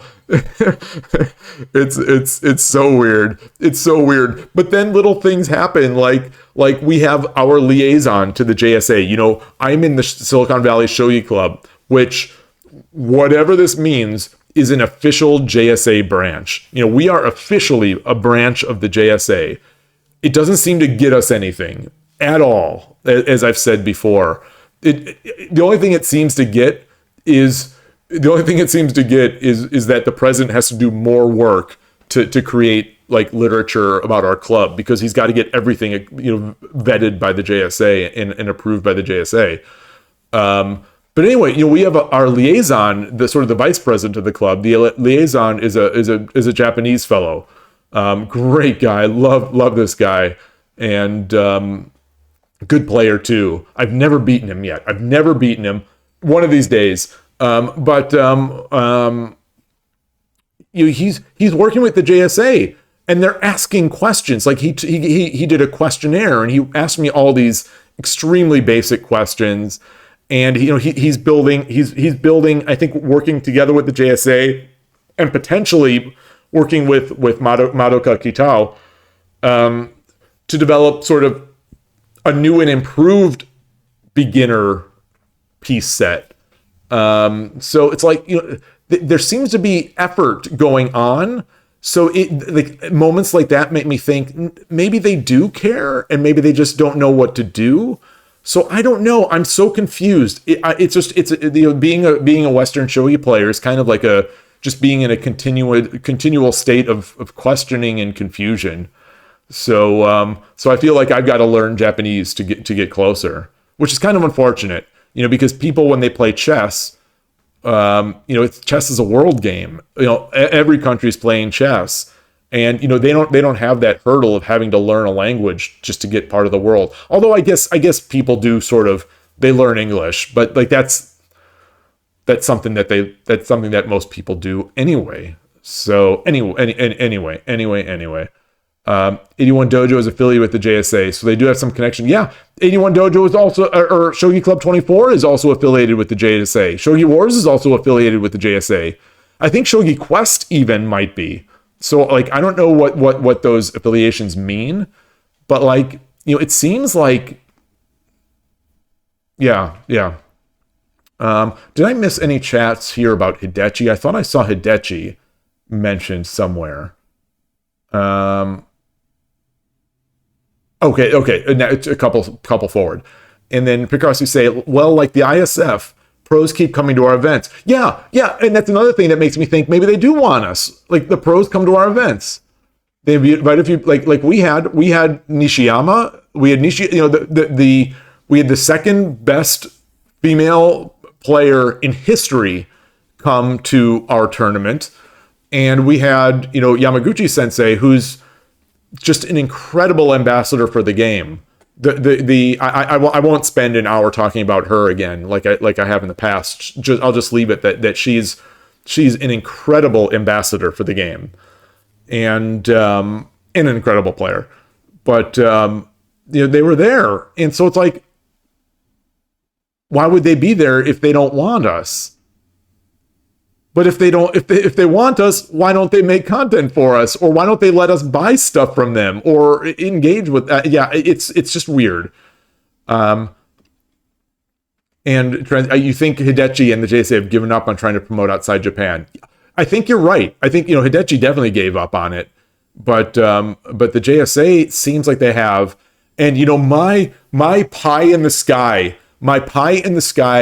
crazy dream is that here, part of what I'm doing, I'm streaming, I love the game, so I'm going to play and I'm going to try to learn on the side whether I'm streaming or not. So I'm trying to get better at the game.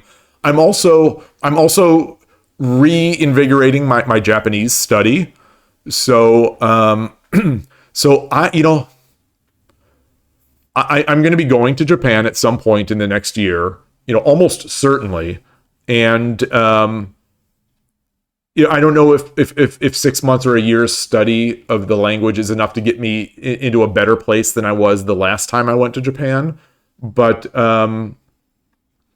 like I would love to just talk with people about this. And I don't know like if there'd be any avenue for getting in there and discussing any ideas, but like I would love to see if I don't know. Just throw ideas around with someone. See if maybe I can help do something. If I can help maybe bridge a gap, or maybe I can do, because I'm not a great player, but I love the game. And I speak English, so maybe I can help if they want help. I don't know. I'm just spitballing ideas. So that's a pie in the sky kind of thing that doesn't even have all that much sort of meat behind the idea. But we'll see. I'm always like, when I play this game, except for those few moments on Shogi Wars where I am in just sheer and utter revulsion, like when I get flagged again for the third or fourth time on stream, dirty flagged, but like other than those moments, I love this game so much, and as I've learned, I love the people that play this game. It's just so fun. It's so fun, and everyone is so great that like I know it can be bigger. So that's that. But we'll see. And if Hidechi doesn't want to do it, fine. Fine. My big concern is that, like, if I learn Japanese and this stuff all happens, then I'm just reinforcing this idea that to play shogi you have to know Japanese, which is I think annoying. It's rough when you see a Westerner talking. You see a Westerner talking, about shogi to a Japanese player, and they're speaking Japanese again. So it's like, oh man, it's not good enough to be good. You've got to also speak the language. It's tough. Melkor,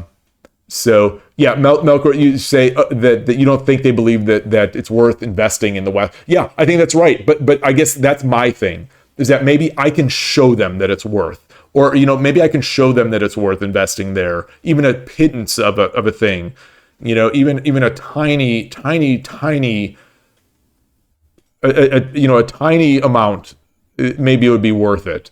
And I know a lot of these types of investments. I don't want to speak for him.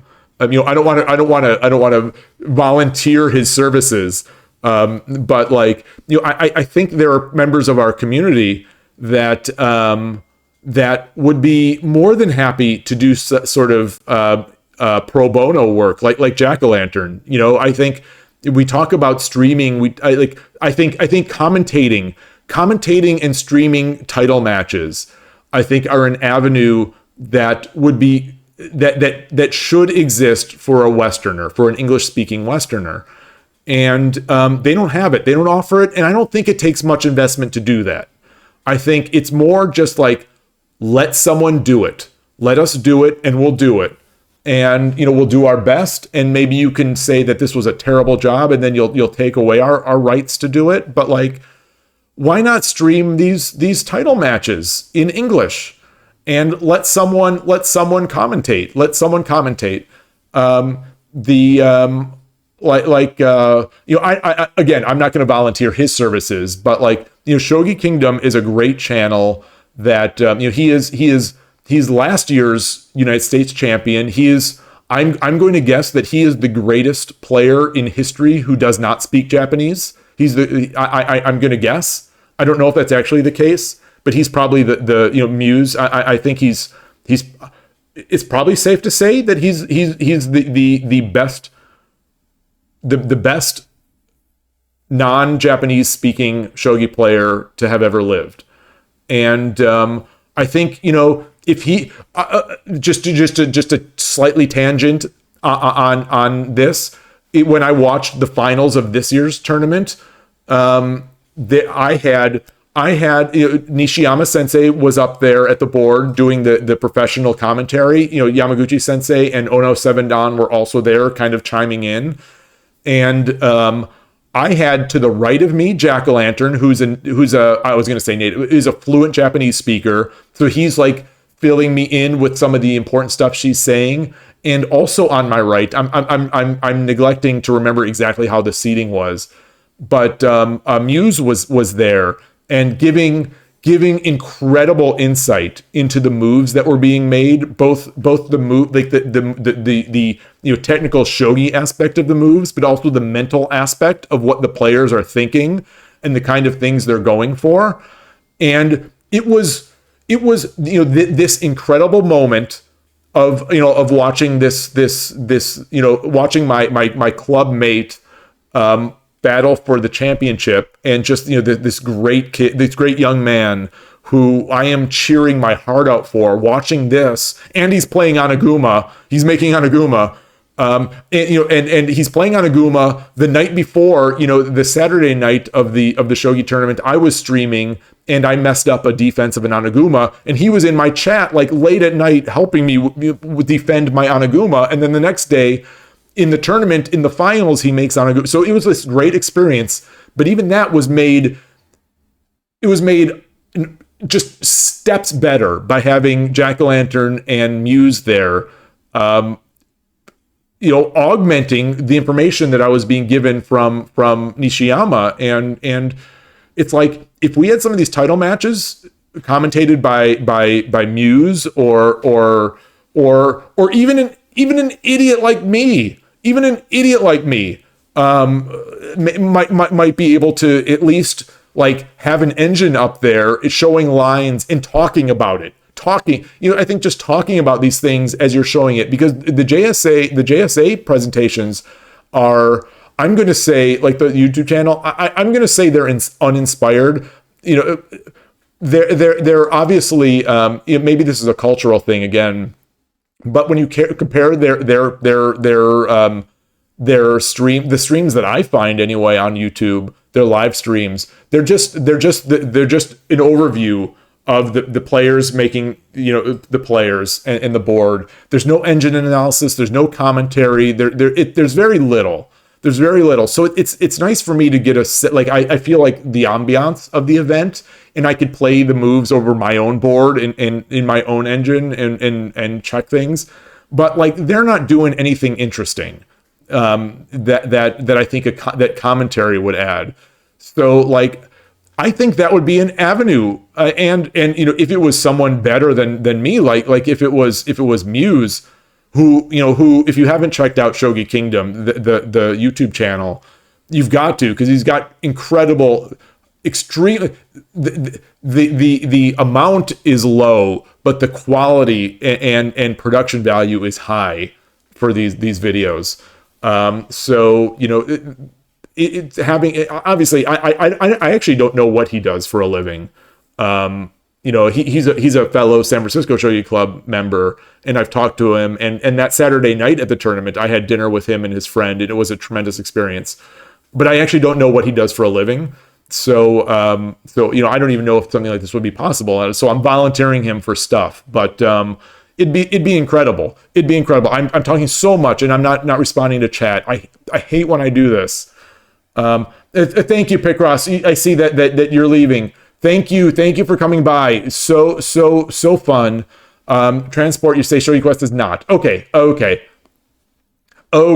see. That the affiliation means that they'll acknowledge your rank and let you order a mentor certificate. Okay. I had thought that I saw some sort of JSA comment in there, but I must have been misunderstanding. I dream of Shogi. Welcome. Good morning. Or I guess it's good afternoon over by you. They 100% want more people, and specifically people outside of Japan. The issue is that JSA is run by former players who have no clue how to promote anything. That's a nice insight. Have you discussed that with anyone like Yamaguchi or some of the other players at the tournament? Is this information you've gotten from some of them?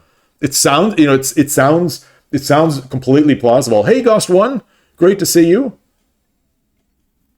My Tsumeday has started here, and we've done 4 puzzles. We are at the 1 hour and 42 minute mark, and I guess we've just, it's become, to be fair, in the title I did include coffee, and I included chat. So we've got both of those.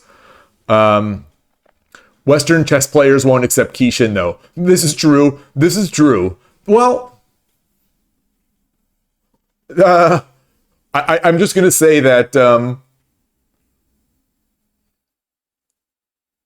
I wonder if you jazzed it up like a fancier Shogi Wars, like I don't know who was talking. We were discussing this with someone on stream in the past. It might have been I Dream of Shogi, where we were talking about how, or maybe it was Picross. No, I don't remember. Anyway, where if chess.com, like chess.com could if chess.com did like castles, like the way the Shogi Wars does these badges, like chess.com did castles or like openings, or King's Indian defense, or King's Indian attack, and showed a big animation up there. Like, I think the chess world could do with some of that kind of excitement. I think it'd be hilarious. I think people would really dig it. So in a sort of a more casual environment, maybe people would be accepting of Kishin. I don't think so. I don't think so. I think you're right that Westerners won't. I think it's also sort of, I really think it's a mistake I think it's a real misstep on the part of Heroes, the developers of Shogi Wars. I think they have so many other ways to monetize that are so much better than cheating tickets. And Yeah, it's frustrating to see because their foundation was good and they've got some good ideas, but their follow through is so poor. Okay, Todovsky, you commented at a Fuji match on your channel once. It was fun, yeah. Oh, that's like I have commentated matches like when I'm doing the San Francisco Shogi Club online meetup streams. I have commentated, while I'm waiting for a game, I've sort of commentated the games that were being played, and obviously I don't have much insight, but I loved doing it. And it sure was fun. And it's nice to play guess the move and talk it through with people. If I used a chess streamer a trick, or some of these chess commentators, even the high level ones, they're using engines. Some of them are using engines. So if I had an engine on the side, I could potentially discuss ideas that they're looking at. I don't need to be great, but you don't. It just get the discussion going with the channel. Get the excitement for this title match going, because these title matches. They are long. They're just like a chess world championship match. These are oppressive. Some of these shogi matches are oppressively long, and they've got that big lunch break in there as well. The adjournment where people can go and cheat and discuss their moves. So there's plenty of time to talk. There's plenty of time to talk both with our own ideas in chat or with the engine. You show an eval bar. I think there's a lot that can be done to make those more exciting or more palatable for Western viewers. Even showing the game maybe with a fancier piece set that shows the movement of the pieces. Maybe that's enough. Like, I've got ideas, and I'm sure everyone else has ideas. I've discussed this in person and virtually with Shogi Explained and Rico. We've talked about this. I think it could be done, and I don't think we need someone. I think it would be helpful to have my first choice, obviously, for this is Muse. Someone who is the greatest non-Japanese speaker who's ever lived. I'm saying this as if it's fact, but I think so. And but we also could do it with goofballs like me. I think it would be helpful to have someone great like him, just like the chess commentary. They've got grandmasters and international masters doing their commentary. And so the commentators are great, especially augmented with the engine. They can see and discuss everything. But, we need to start somewhere. And if it's me, or if it's Todovsky, or if it's Shogi Explained, or if it's me and or Todovsky and or Shogi Explained and or Rico and or Muse, I think it could be cool. And yeah, I don't know. I don't know.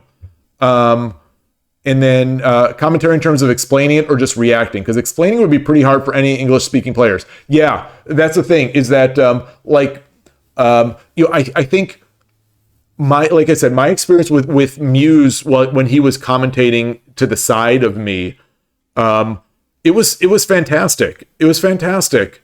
And it's more knowledge than I have, or probably will ever have, more knowledge about the game and more insight into the game than I will ever have. So I got, even if it's not professional level commentary, it's good enough. It's good enough for me to love it and enjoy it. And so, especially since we'd have an engine, the people doing the commentary would have an engine. So at least, in the 5 minutes that go in between each move, you'd see possibilities. And, I know that when I follow these games on my own with an engine, so I think I've talked about this in the past, but when I watch a Fukuma game or a Nishiyama game, I will, I'll have the move, I'll play it on the board, and a lot of times, not always, but I'll play it on the board. I'll play the game of guess the next move or guess the next possible moves. Well, I'll do it on my own. And in the meantime, so I'll take the move, I'll put it in my Shogi Dokuro or whatever, or Lee Shogi or whatever I've got where I've got an engine running, and I'll have that running, and then I'll go think through I'll guess the move. And then when I'm done with that, I'll come back and see, okay, what are the engine ideas? And then when I see those engine ideas, a lot of them, many of them I can't, but a lot of them I could say, oh, I see why that's happening, because if you do this, then this, and then this. And, I think discussing it, yeah, I'm an idiot, but like,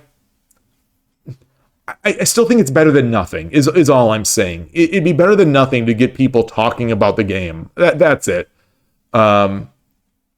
Oh, he is a university student. Okay, I wasn't sure. I wasn't sure if he was a student or if he was sort of working at the university or working near the university. The problem with me at my age is that I can't guess people's ages very well anymore. So it's tough. It's tough. So I don't know if someone's like a full-time worker or a professor or a student. Okay, I do want to show you talked to Ono. Malcor, you're saying you're not sure if he's quite being the greatest non-Japanese speaking players. On top of that, they can speak Japanese a little. I don't think he can. I don't think he can read it or speak it. Unless I misunderstood him. He can't. But I guess I don't know who else is in the running. Like, I don't, because you speak Japanese, so like I don't know who else. Oh, I guess some of those European players. There are great European players, I guess, who might not speak Japanese. Yeah, I don't know if Telmarch is better or worse than. Yeah, I don't. Yeah. So it's probably early. It's probably. Yeah, I don't know enough about the European scene to know who would be competing with him for that title, that unofficial title. I've created like a WWE. I've created a wrestling world championship belt of world shogi champion of non-Japanese speakers. So yeah, I imagine there are a few in Europe who are competing for this belt. I dream of Shogi. They didn't even know who Hikaru is. Yeah, that I think chess laid the roadmap for Shogi, which you agree with, but they have no clue. That's amazing to me. That's just so amazing to me. That they're so insulated. I guess that's just like I said. I guess that's just a cultural thing. That's so insulated. Like, how do you not know? How do you not look to see what others are doing? If only, yeah. It's amazing. It's so amazing to me. Yeah, Hikaru Nakamura is just like this force, and this force beyond chess, really. But maybe because maybe because he's American. I don't know. If chess.com added a Kishin button, yeah, there'd be riots in the street. Like that would be I hate those April Fool's jokes that software companies do. I despise April Fool's Day. But like that feels like a thing that chess.com would do as an April Fool's joke. And it's like the thing is it's such a bad idea to have a button for Kishin, a button that lets you cheat. It's such a bad idea that like I don't think people would even believe that people would know immediately that it's a joke. That's what's so crazy about Shogi Wars is that like they take this bad idea, they take this terrible idea, an idea that would be terrible even as a joke, and then they just put it in there, and it's just it's so bizarre. It's so bizarre. I am very down on Kishin right now. When I thought that there was the obvious gold rain down coming on the screen when Kishin occurred from the opponent, I was okay with it because I figured I could battle them with my own Kishin, but and I thought it would be funny, stream content. But now that I know that I struggle to detect it, it's tough. I dream of Shogi. You have a theory that Kishin would actually be good for chess.com and would reduce the amount of overall cheating. There's a contrarian opinion right there. I mean, it's an interesting idea. I mean, I'm open to it. I don't think so, but I'm open to it. If it was done differently than Shogi Wars does it, I think maybe. I think both players have to know that it's happened. I think that is my key. That's my key to acceptance, is that both players need to know that someone clicked the win button. It just, I think, to me, that has to be the case, because someone needs to be able to battle back. Like if you have a pay to win button, you have to let the other person be able to pay to compete. It can't just be a silent pay to win. I think. I don't know.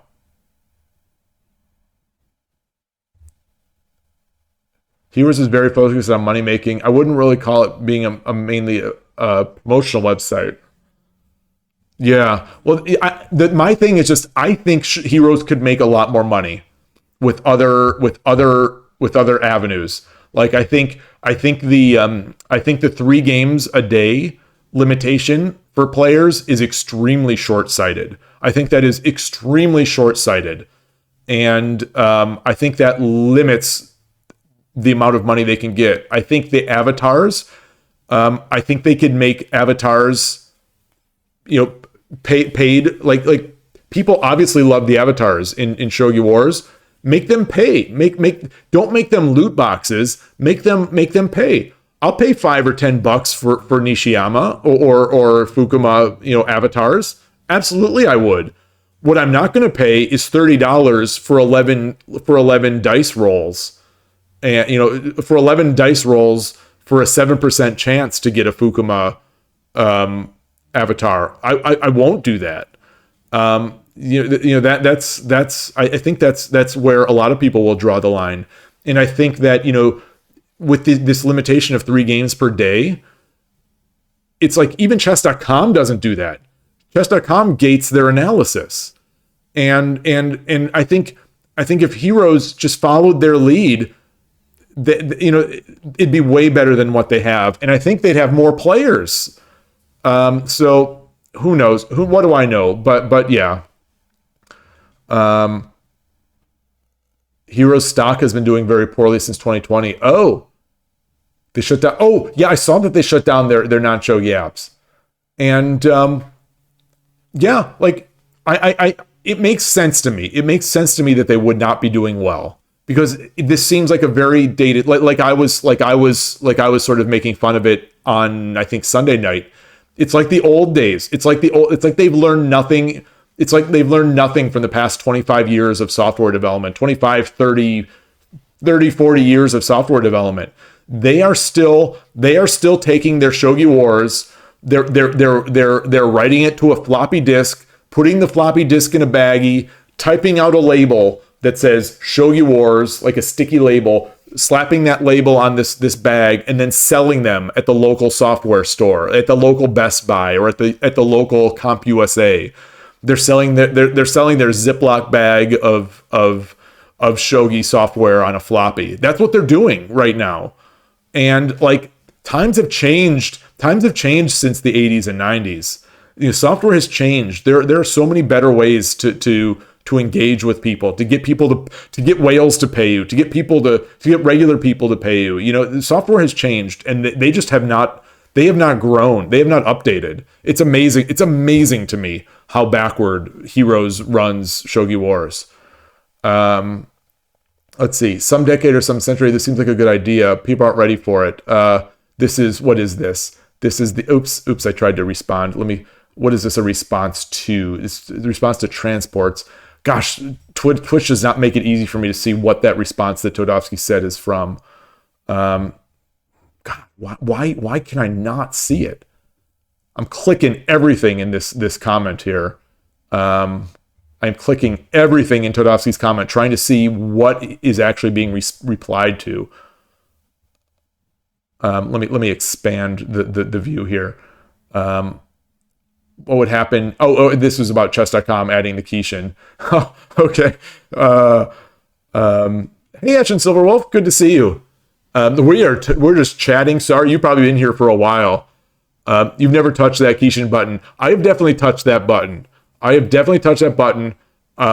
where what was it? Well, Sunday I did it, just when I was being dirty flagged, and I had like 3 seconds left, and I hit it, and then I tried to cancel it. I thought you could cancel it. I hit it, but either way, the Kishin takes too long to deal with time trouble, because the opponent was just dirty flagging me, and I had a mate. I had a mate in one. It's he was in Hishi. It sounds terrible for both sides. Yeah, it's bad. Solve the cheating. Well, Ash and Silver solve the cheating problem on chess.com by allowing cheating. Sometimes you need to go big brain. Sometimes you need to go big brain. And I'm willing to go big brain. And maybe. Oh, that's a good idea. I dream of Shogi. It'd be good if you know when they're using it, and then you get some reward for winning versus it. That's interesting. Yeah. I mean, it's still, if the choice is between that and no Kishin, obviously I'm going to take no Kishin. But like, if they are beholden to this idea that they have to, that in order for their company to survive, they have to let people click a button to cheat. If they are beholden to this idea, that sounds like an improvement on the idea. Let's see. Next, we'll hear about how Puzzle Rush is short-sighted. Some players, yeah. So this is different. I can separate this in my mind. That like, yeah,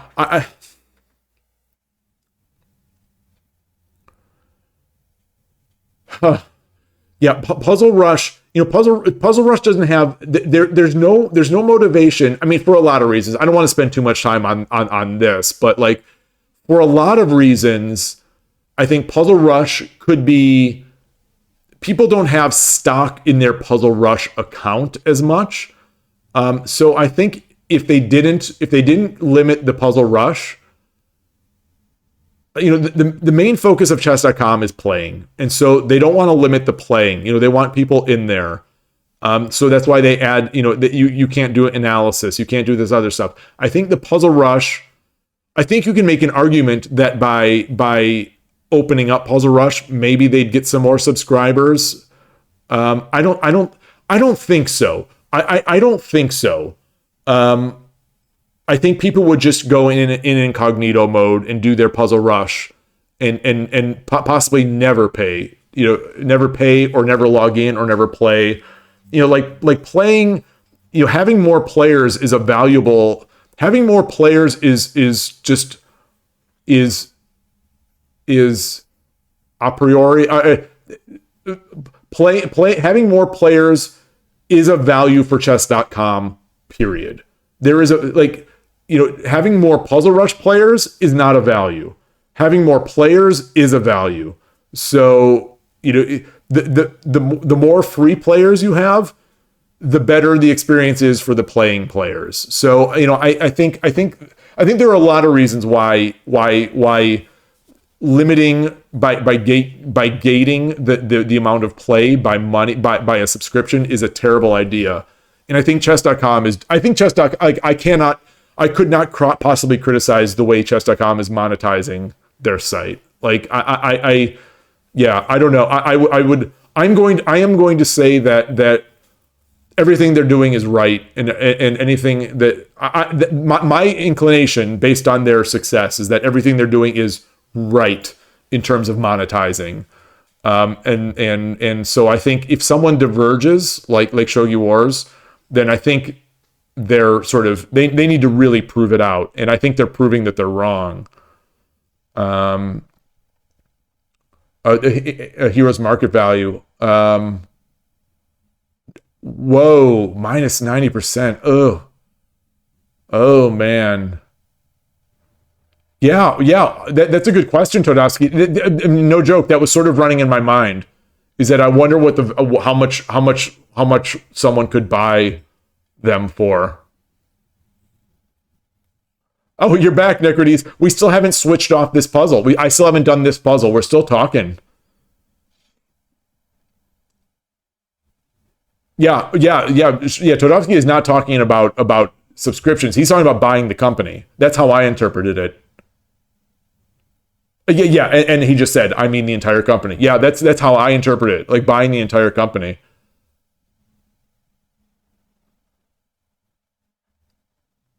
Market cap is 21 billion yen. So that is 21. That's 21. Oh, that's $200 million. 200, that's 210 million. Okay. Well, I don't have that.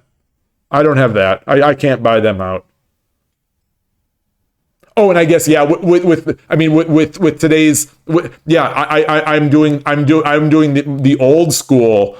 1 yen is 100. $1 is 100. Yeah, I'm doing the old school money calculation, which the yen is doing terribly now. So it's not 210 million. It's 135 million. I still don't have that. Unfortunately, I still don't have 135 million. So I can't buy out Shogi Wars. Imagine what would happen if chess.com added a key. Oh wait. Oh, I saw this thread up here.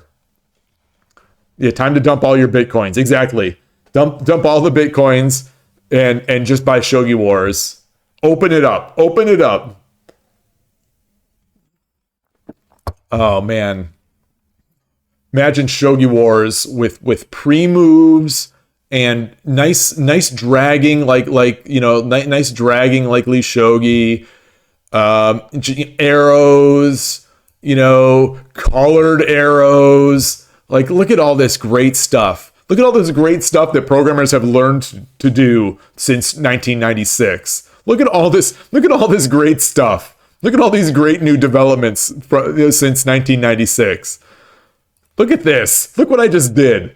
I right-clicked and a circle appeared on my board. Look at this. Look at this innovation.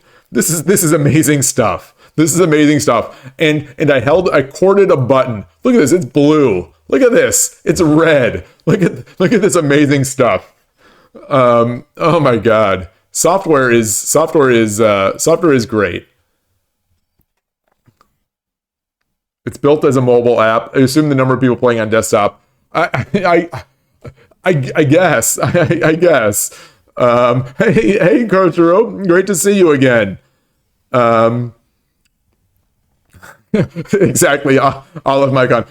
What sorcery is this? The circle can be red and blue. Look at this. Look at this. You can let someone drag a piece. You can let some. You can while it's the opponent's turn. You can make a move, and the move will immediately be played. On the next move. This is magic. This is magic. I think if you showed a Lee Shogi pre-move to the Shogi Wars developers, like, they'd have their mind blown. But if you showed them a chess.com like multi-step pre-move, chess.com you can do multiple pre-moves. So like, let's say this rank, or let's look at this one here. This file here. If it was the opponent's turn, I could just do this. I could do this, and it's just going to keep making that. It's going to make that. So I've pre-moved 5 moves, and chess.com takes off, I think, 0.1 second per pre-move. So there's all sorts of debate which is better. The Lee Chess version of one pre-move that takes 0 time, or the chess.com way of multiple pre-moves that take 0.1 seconds. I don't have a big preference. I think intuitively I do like the idea that chess.com takes some time off of it. It's sort of, I like that intuitively a move takes some fraction of a second at a minimum. I also like, just by virtue of having seen people do like elaborate mates with like multiple pre-moves, I think that's kind of cool. But the Lee Chess way makes for some incredible blitz games where, bullet games or hyperbolic games where, people are not taking any time. So yeah. There are arguments for both. There are arguments for both. Let's see. Without Ornikar, we'd still be in the chess Stone Age. Yeah, it's like I've said how many times, the chess world has shown the way, both in terms of monetizing chess and improving chess software, improving chess analysis, improving commentary, presenting all these every single step of the way. The chess world is showing and has shown, and I just want to see. I want people to have a chance to see how great Shogi is, how great a game it is. It's the great.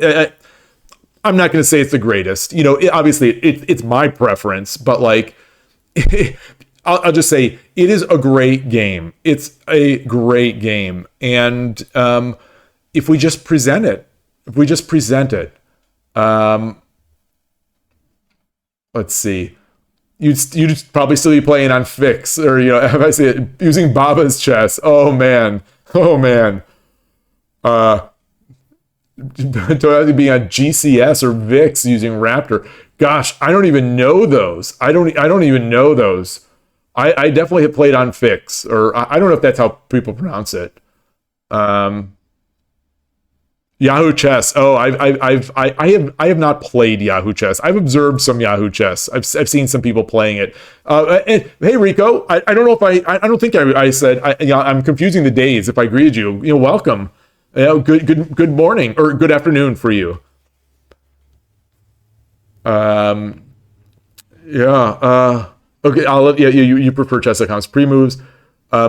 Kosher, you've done a disastrous pre-move on Lee Shogi before, lost a bishop in the opening. the unexpected pre-moves. Oh, those are funny. Those opening pre-moves, like when a chess player like in a bullet game gets sort of caught out of move order, where they're expecting, they're blitzing out their moves. And one of the moves opens up a diagonal or something like that. Oh, those are hilarious. Just hilarious. I think on Lee Shogi, the problem is that there's so many possible moves in Shogi sometimes, including the drops, is that it's very difficult to force a move. Or not very, but like it's like if you pre-move a move that is not absolute, like where the opponent's move is not absolutely forced, you could easily leave yourself like in a bad spot. It's funny. Okay, have a great night, Melkor. Good sleep. Good luck on your games. Thank you. And I'll see you in the future. All right. So, on that note, maybe we should do a puzzle. This will be the fifth so far. So 2 hours and 12 minutes of stream so far, and we've done 4 puzzles. I haven't looked at this one, so I don't need to pause for the YouTube viewers at home. I don't need to pause because this puzzle has been on screen for maybe an hour, maybe an hour. So let's see. I'm not going to touch the mouse. This is okay. So this is the old this is dragon takes the famous dragon sack. So, and there we go. All right. So I am getting very easy mate and threes so far. Some of them have been very. I'll say 4 of them have been very easy. 1 of them has just been easy, I think. I don't know what really to if there's a way here. This puzzle was also from Yanra O. This puzzle was also from Yanra O. It's been interesting to look at these to see where the the source of these puzzles. But I have mate and 3. I wonder if there's a like is there a way to do mate and 3s where I'm getting say 1800 plus or something like that. Let's see. Tsume? Oh, Okay, well that's not it. Mate and three. All right. Well, we'll stick in mate. We'll stick with mate and three. All right. So I'm gonna pause. I'm gonna pause here so that wait a few seconds to give people a chance to pause if they wanted to before. And now we're back. All right. So we have a king. Wait, did I already do this one? Yeah, I already did. I already did this one. I already did this one. Um. Okay, I have not done this one. I have not done this one. Right? Yeah, I have not done this one. Um, yep. So I'm looking at the gold drop on 4-2. Silver takes dragon 4-1. All right. So these are these are maybe a little too easy here. Um, and just for Rico's benefit, for Rico's benefit, when I started, I explained this, but I am in incognito mode right now. So like I wanted to try to get these Tsume's mate and threes, and I didn't want them to be influenced by my Lee Shogi rating. And I also wanted to try to see if maybe this would be experimenting with this layout for the Lee Shogi puzzles. Actually, I'm seeing. Am I in the wrong scene? I am not. Am I in the wrong scene? Why is this? All right. Well, let me go to the next one, and then I'll pause for the people at home. Oh, weird. Let me expand this out just a bit here. Okay. I had set this up before. I had set this up before stream to get it on. So all right. Well, I've been talking, so I don't need to pause again for the YouTube viewers. What do we have? We have we've got silver drop on 4-2, which it cannot be responded to by the king because the rook. Gold takes, rook takes, promote. All right. So these are really. What are we gonna do here? How are we gonna bump up the difficulty on mate and threes? You don't like iniquities. You don't like pre-moves because you can misread the lines and lose easily. Yeah. In Shogi, it is more difficult. In Shogi, it's definitely more difficult to do the pre-moves. In my opinion and in my experience, it is much more difficult in Shogi to do the pre-moves just because there are so many possible. There's so many possible moves that an opponent can be making. So a lot of times, I think the only pre-moves I might do in Shogi will be like I'm trying to find one on this board. Let's say I would do. Let's say I do this pre-move. Let's just say let's just whatever. I mean, for example's sake, say it's the opponent's move right now, and let's just say. Like I'm thinking if the opponent, let's say they're trying to dirty flag me by giving spite checks. So, they could do this. So I might pre-move just, the drag of the gold onto my pawn. This move will only activate if the horse takes the pawn, it will only activate. Obviously that's not the move they would do because, there'd be a mate, but regardless, that's pretty much the only time I'm making pre-moves on Lee Shogi these days. I've tried other ways that I thought were pretty, I had to do it, but no, it ran into some tough times. Okay. So again, I don't need to pause here because I've been blabbing. So let's see. We have the goal. The rook is patrolling the second rank, and so why? Okay. So my initial thinking right now is that this is okay. I was gonna say my initial thinking was that this was mate in one, but no. There's dragon here. All right. Let's see.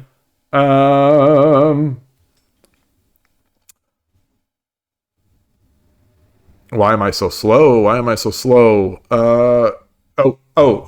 Classic pattern. classic pattern of drawing the lance out so that I can drop the gold or silver on the shoulder of the king, guarded by this. So lance has to take, and then the silver. All right, these are all. Let's see. Let's give it at least like 5 more of these. Let's give it at least five to 10 more of these. See if it increases the difficulty.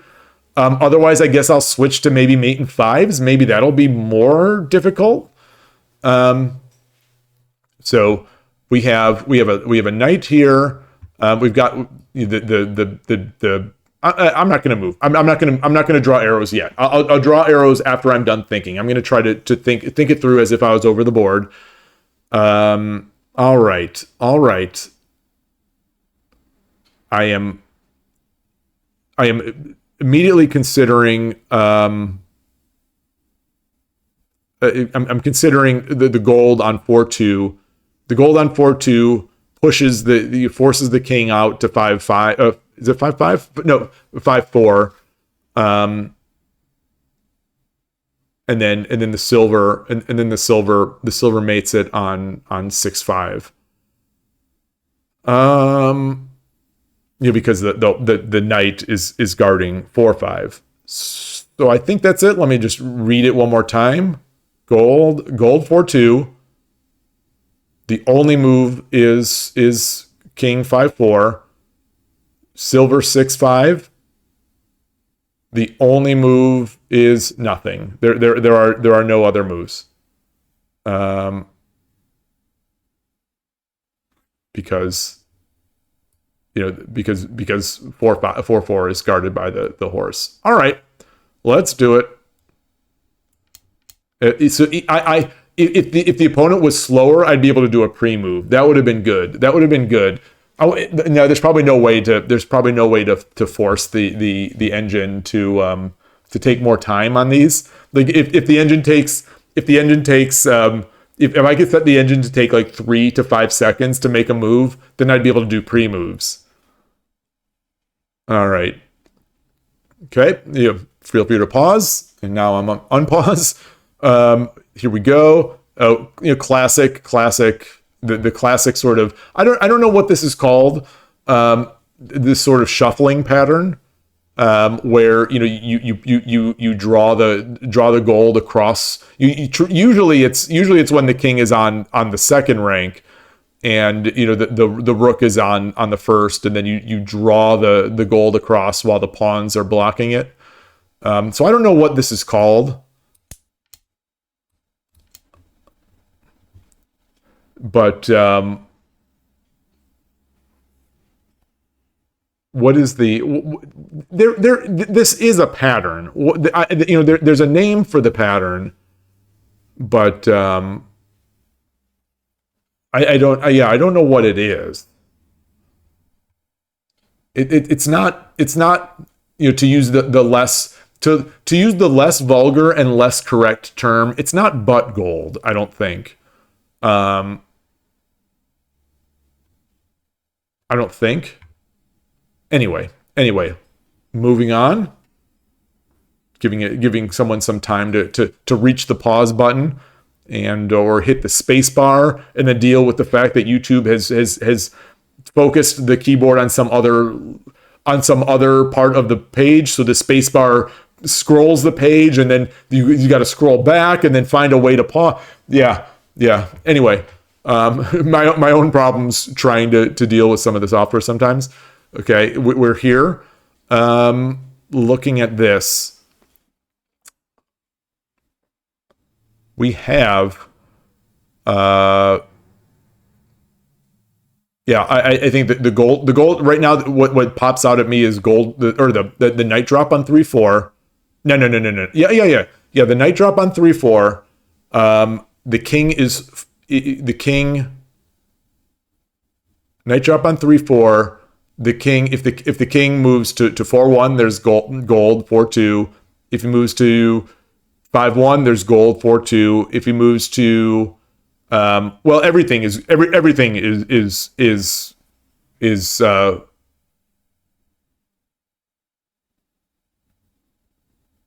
everything. Yeah, everything is gold for two, because these squares are guarded by this one. This square is guarded by the pawn. All right.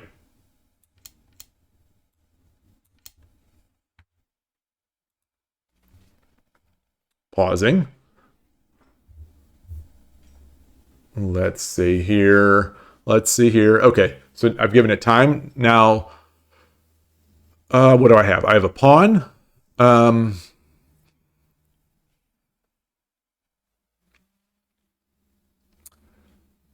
so take the gold with the silver. I shouldn't touch the mouse. Take the gold with the silver, which is check. The only move there is for the rook to take, and then oh no, because then the rook takes, and then gold drop at 1-9. The king can run. So take the rook. I'm looking at take the. So that was not correct. Take the rook. Let's see. If I take the rook, nope. The gold. The king can just take it. If I take the gold with the knight, if I take the gold with the knight, the only move is rook takes. Wait, no, that's not. Well, no, it is not the only. So if rook takes, then gold drop 1-9 is checkmate, because the silver is now guarding 8-2. If the king takes, no, the king. Well, if the king runs to the now vacant 9-2 square, then gold drop on 1-9 or 9-1. Yeah, the gold drop on 9-1 does it. No, it doesn't. No, it doesn't. No, it doesn't. Because then the king can take the silver. Okay, so maybe this one is. I mean, maybe I'm just dumb, but maybe this one is trickier. All right, let's see. Now let me shift. What's the meme? Lean for right now. It's the meme with the person in the chair with the controller, and then leaning. So now I'm leaning forward. Now I'm leaning forward. I take my hand off the mouse. Let me look at this again here. If I take with the silver, if I take the gold with the silver on 7-2,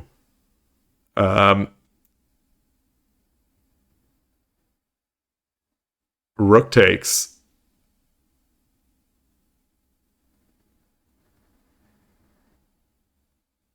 and yeah, then 9-1, the king just runs to 8-2. So that can't be it.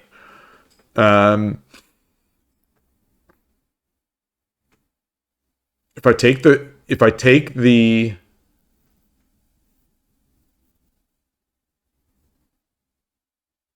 take the rook,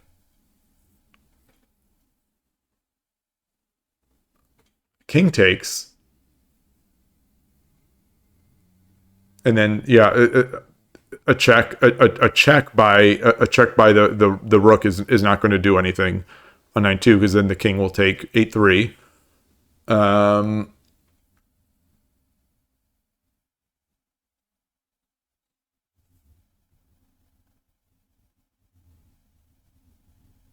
Let's see. Boy, am I slow.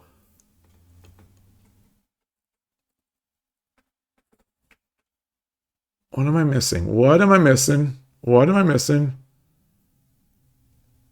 Knight takes 7-2. King 9, king. Knight takes 7-2. King 9-2.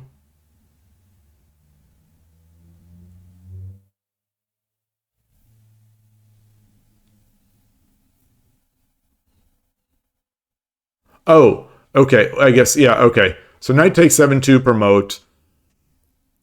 If rook takes, gold 9-1. If king 9-2, then silver takes 8-2, promote. Okay. All right. Boy, that took a long time. Um,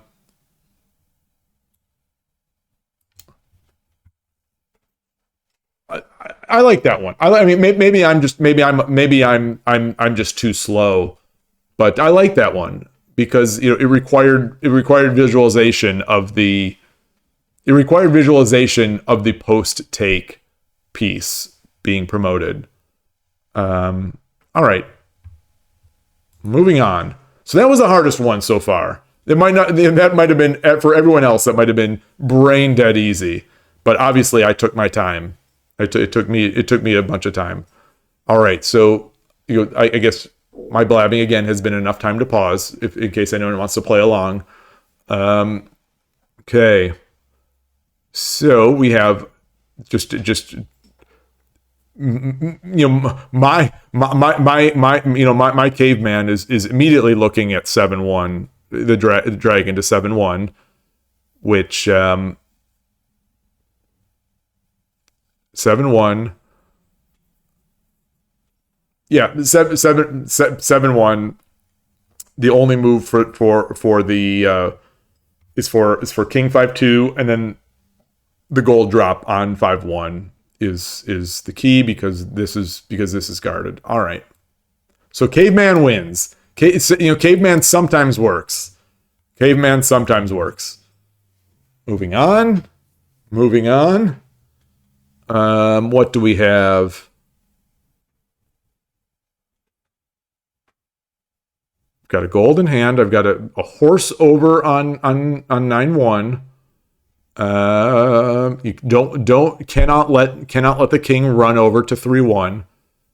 So, the classic the classic knight dragging the gold out. You bring the knight up. If the king runs, then got the gold drop. If the king runs this way, got the gold drop. If the gold takes, gold on head. Sort of the classic pattern. I don't know what it's called, but like I assume there's some name to it.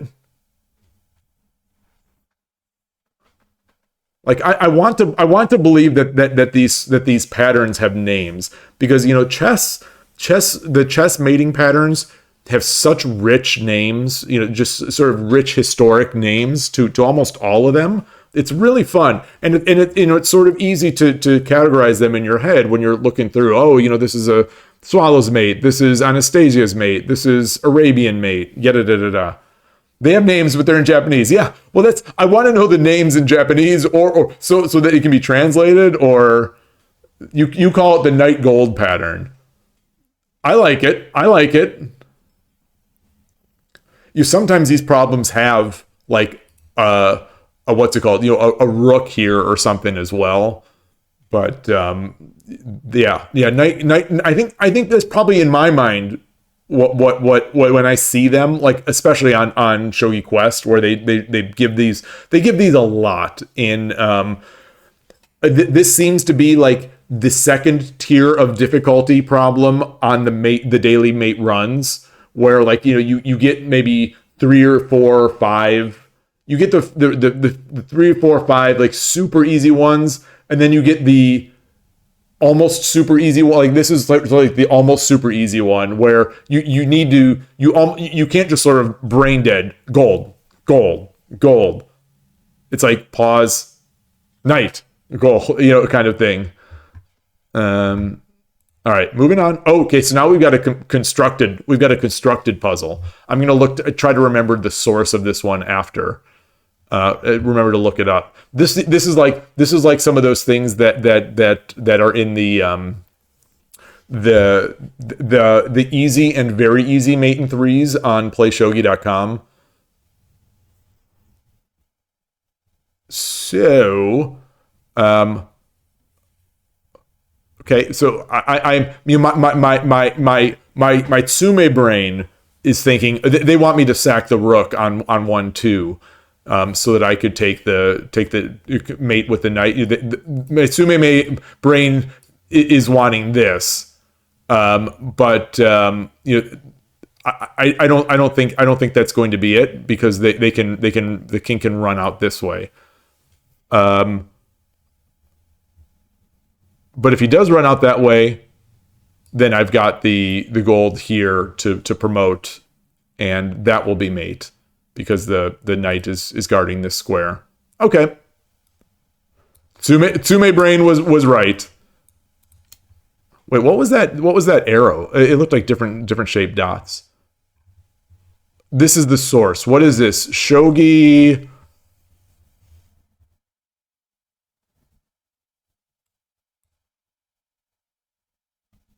Un. What is this character? What is this character? Town. Okay. Okay. I couldn't remember this is Ta. Thank you.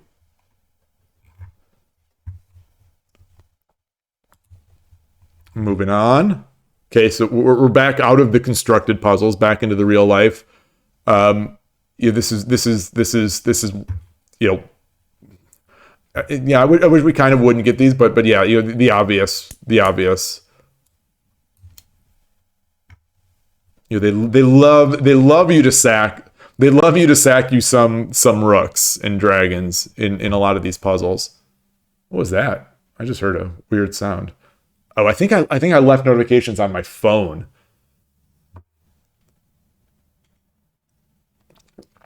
Got a little bit left of coffee. It's pretty cold. It's pretty cold, but you know, the sign of good coffee is that it tastes good when it's cold. This was pretty good coffee. All right. Um, Gold is watching. The gold is blocking off 5-3. So if I take 2-4 with the bishop and promote, then yeah. So take the pawn on 2-3 with the bishop, promote, which forces king 4-3, and then silver 4-2 promote. Protects the gold on 5-2, checks the king, and because the horse will be on 2-4, the king can't run back to the other side. Just making sure there's no hidden bishops like over on the other side of the board, or you know, that sometimes trip me up. All right. Yeah, it's basically iced coffee at this point. Oh, I wanted to see what source that puzzle was from. It probably was another Yanra O sort of training game. Okay, I only have a pawn.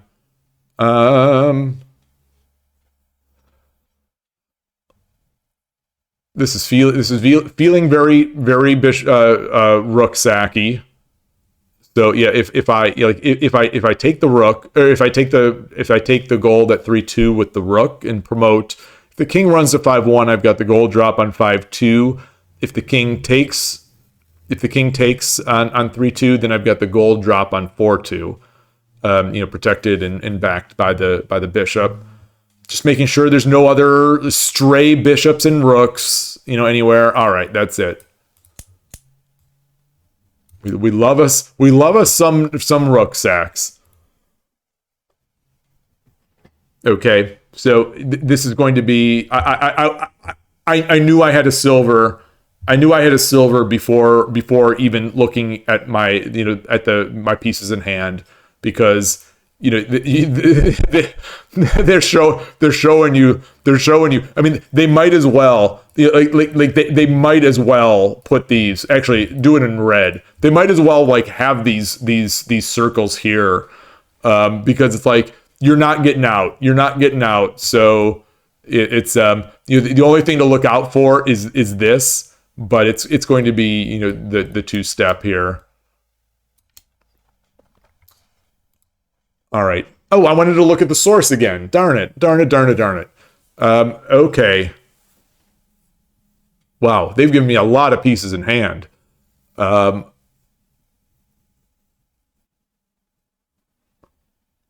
Yeah, look at the source, Luke. Look at the source.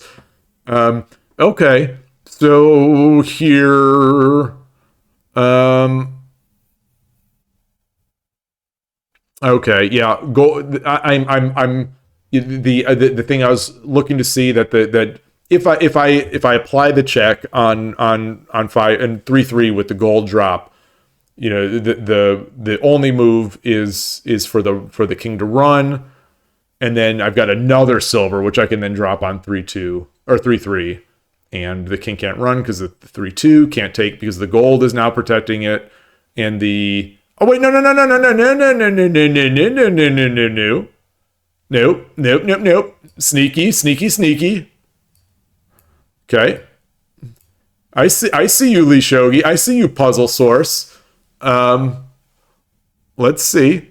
Okay, let's revisit that. Um,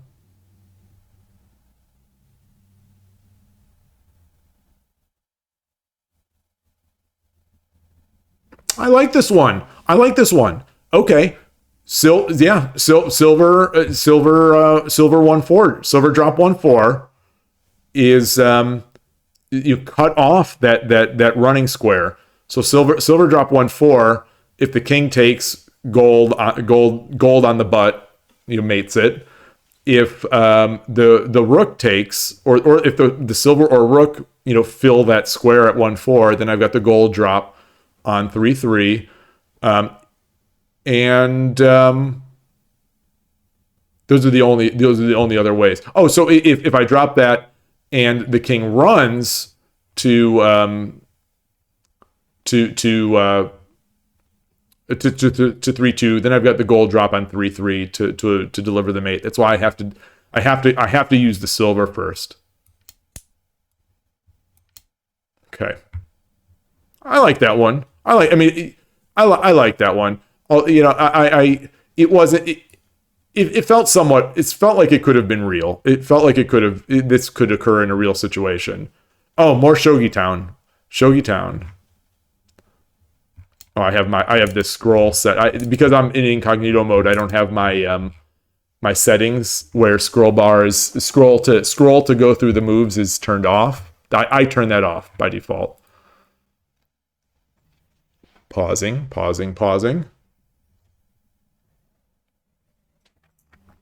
All right, ready to go.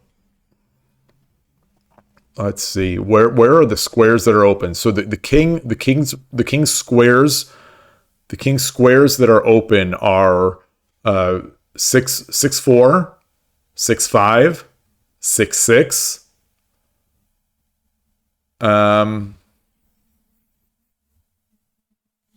Yeah, 6-4, 6-5, 6-6. So the base, the I need to prevent this pawn take. The other running area is this pawn, and then it's all over. So I need to protect that with the bishop drop. So I've got to drop the bishop to apply check. If he runs anywhere, if he runs, then I've got the gold drop, and if he blocks, I've got the gold drop, protecting that pawn now. All right, what was that's also Yanra O. The source is also. Oh wow, that's a 1700 puzzle. Woof. We must be good. Just kidding.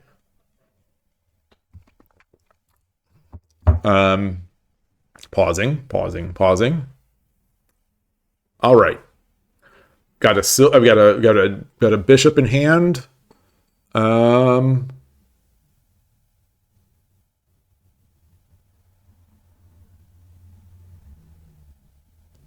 Yeah, I've got a bishop in hand. If I drop it on 4-3, then they've got a drop. Then they have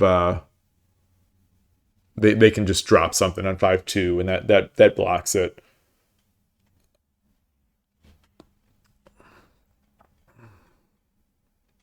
Oh, I've got this sneaky knight over here.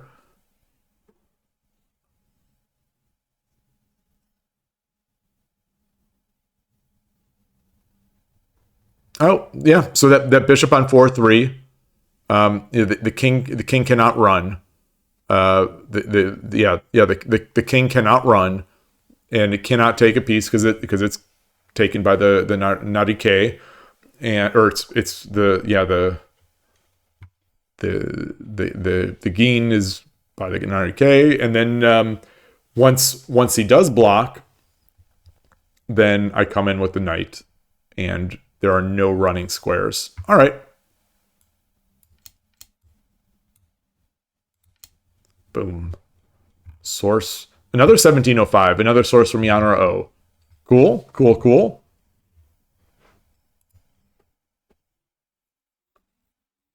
Moving on.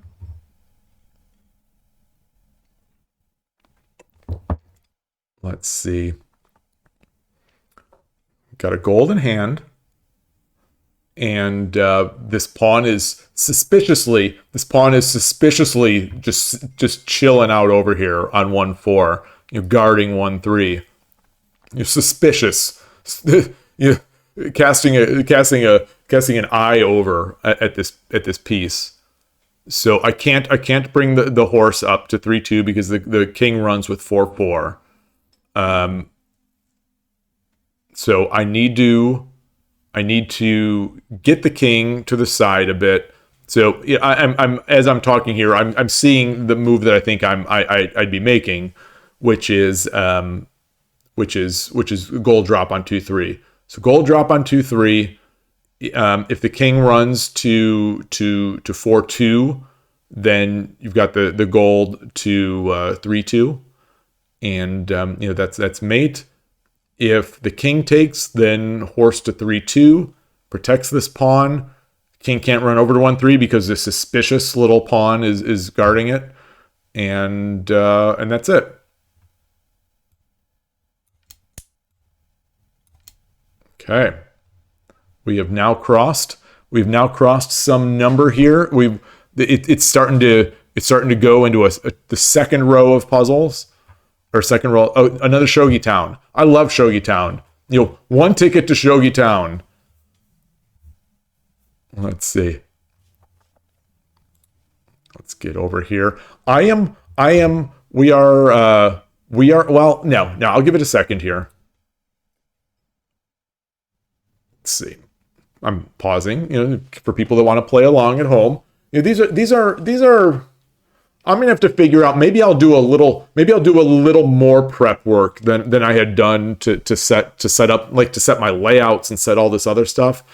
Maybe I'll do prep work to try to figure out how I can get better like slightly harder puzzles onto this into Lee Shogi in some way, or some way to push harder puzzles so they're a little more interesting for people to see and more helpful for me to do. I mean, I think it's still helpful to do, easy puzzles, but I think I think a little harder would be nice. I definitely think a little harder would be nicer. So I'm gonna have to do a little more research on how to do that, because like I said before, I would ideally be doing play shogi. It's just that the site itself is just not. I don't think it's very stream friendly, with for among other reasons. It's very bright. It's very bright light mode. The puzzle, the pieces themselves don't look that great, to my taste. And resizing the board and the screen to fit is difficult. Maybe I could do something. I don't know. Maybe I could make some sort of scaled OBS pane to make it look better. Maybe I could. I'll experiment with that, because their puzzles are better. Their puzzles are better, and well, not better. I don't want to say better, because Lee Shogi has tons of puzzles, but it's easier to find sort of a particular difficulty and type of puzzles there. Like if I could filter these to be 2000, 2000 rated, or whatever, the 2000 rating, I think it'd be nicer. So anyway, and maybe I can, and I'm just not seeing the way to do that. All right, but anyway, So here we are. We have the yeah, I can get the one gap. I can get the one gap by taking 5-3, taking the pawn on 5-3 with the goal with the dragon, and nope, that forces a run. That forces the king can take on force 6 and is off to the races. Oh wait, no, it can't. No, it can't. Because then the dragon takes on 5-6. But if they block, then I've got the gold drop on 5-6. What other ways? What other ways do we have here? If the king runs to if the king runs to 6-5, then it's the same thing where the dragon can come down to 5-6. All right.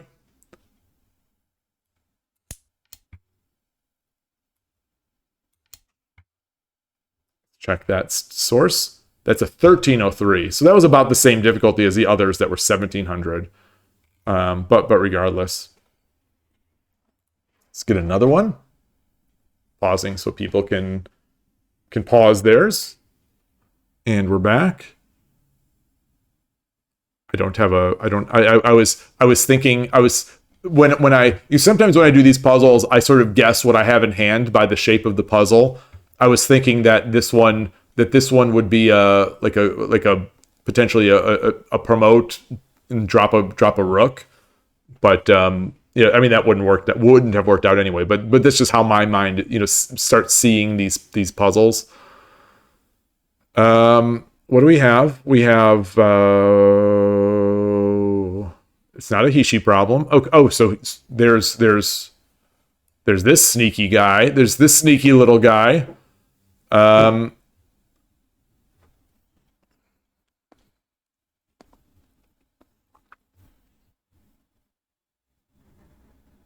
me clear the arrow. So, thinking about knight, thinking about dropping the king on 4-3, which if the king runs, if the king runs, then I've got the gold to 6-1. Then I've got the gold drop on 7-1 to mate. If the gold takes, then I've got the gold drop on 6-2. Again, guarded by this will be guarded by the sneaky guy. He can't take because this sneaky guy, and yeah, that'll be it.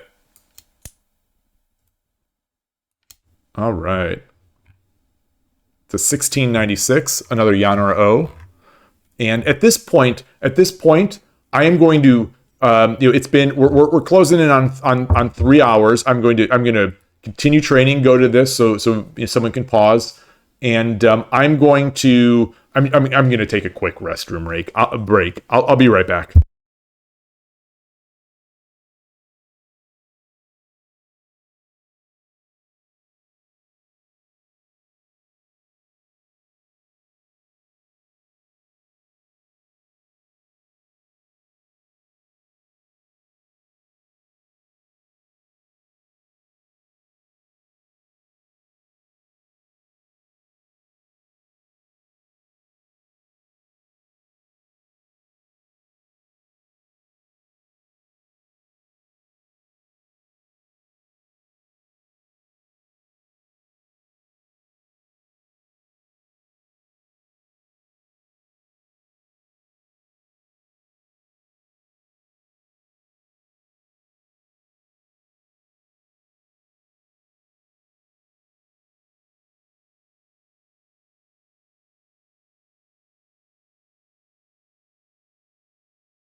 All right, and back, and I've swapped out the coffee for water. Ready to go. One thing that I was thinking about as I was away from the camera is that someone had mentioned that Manao used to do tsume streams and or tsume content. I don't recall, but I noticed that it seems like she just recently made a short. She made a YouTube short of a tsume problem, which I thought was somewhat interesting. I don't know if she's going to start getting back into that, or maybe she's been doing that and I just never noticed because I only look at her streams. Anyway, so we're back. This is okay. So we've got the huge. We've got the huge. Move on. I'm not even going to look to see the source of that. That could be any game in history. All right. We're paused for anyone to look in at.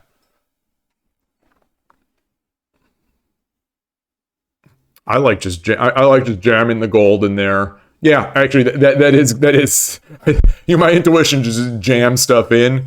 I think was right here. Throw the gold in at 2-3, which is check, has to be taken by the pawn, then push the pawn back by the lance to promote, and then and we're there. This could have been a pre-move. Let's check that. It's 1167. Yeah. So now it seems like they are doing random across these. They're definitely going random across the rating for these mate and threes, because the rating is not increasing. Based on the number I'm getting in a row here, it's not increasing, and it's just random. Is there any way to? Is there any way to do these? Like, do I have to go into so if I go into my account, like, I don't even know if that would be the case. If I go into my account with the higher skill, I 2300 something, 2400 something, whatever it is, the puzzle rating. Let's see. Let's see if I can pop this up here. Oh, it went, even though I command clicked. It opened a tab and it went. All right, so now it's back at the old stuff. I already did this once, but keep going. Have I done this one? Okay, no, I haven't. So it's weird that it always starts on that one. Okay. But going back, my puzzles. Okay, I'm 2335 question mark now. Wow. They've added rating, what is it called? The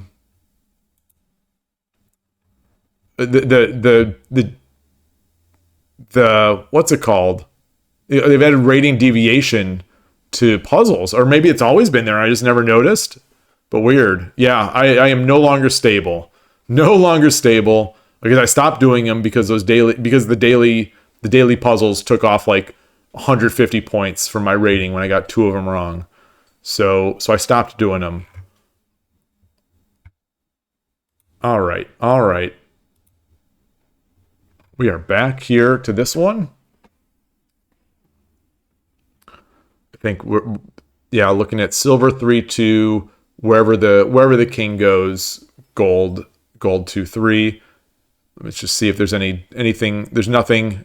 No sneaky bishops, no sneaky horses, no sneaky rooks that'll take the piece. Moving on. That was a 12-19. All right, so this is not working out. This is not working out so well. Let's do one more. So we hit the 3-hour mark on this, and then I'm gonna look for a game or something. Okay. The basic pattern of dropping, just pushing the king to the back rank with golds. There's nothing that can block either of these, and that's it. All right. So the first Tsume stream, that was a 15. That the source was, this is for the new one. All right. So the first Tsume stream, we've had some good discussion. I won't call the tsume part necessarily a success. I won't. Yeah, I won't. I won't call the tsume part a success because these are a little too easy, and I don't think they're engaging enough to be like discussing or talking about. So I'm like I said, I'm gonna try to do some legwork or some research, figure out if there's a way I can bump up the difficulty of these puzzles. Just when searching for mate and threes on Lee Shogi, only give me 1800 plus or whatever, that kind of thing. So I'll be trying. I imagine as I drank that water, it just sort of flew up at me. I'm imagining there's going to be a way, but we'll see. We'll see. Otherwise, maybe I'll look at some way to make the Play Shogi interface more palatable for streaming, and go from there. But in the meantime, I guess let's see if there's a game. Let's see what we have. Let's see.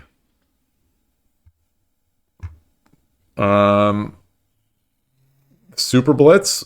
This is only 2 people playing Super Blitz. It's it's the usual suspects. It's like I said on a previous stream. It's the unfortunate part of Lee Shogi that it's the same people that were here 2 years ago. It's the same number of people. It's the same exact people. Andiologist is awesome. Probably I'm guessing one of the most active players on Lee Shogi. Just always playing these arenas. It's so admirable. Love to see it. But it's it's always the same. It's always the same person. And it's not Andiologist's fault. And Andiologist is really just doing their best to keep that going. And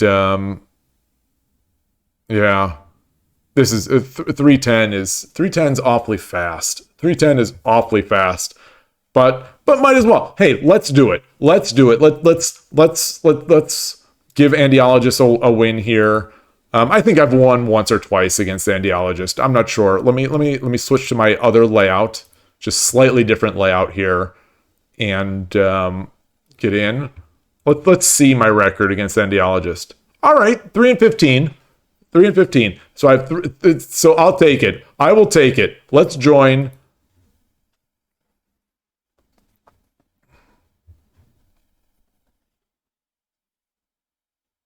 See how it goes. And I see Andiologist still in there. All right, and it's my turn. So let's do it. Make sure the stream is looking all right. So every game I think I have ever played against Andiologist has been the same sort of Chosokogin-ish style. Or no. Does he push it? No, I don't remember now. Now I don't remember. But I just do remember that it's always like I've always been amazed at how stable the response to my openings are.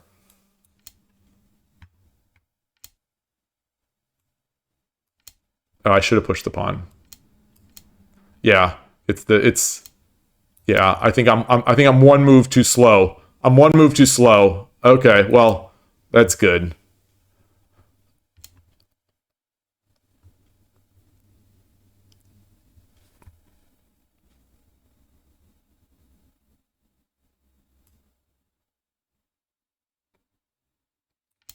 I'm gonna come back here. If he jumps in, I'll back out.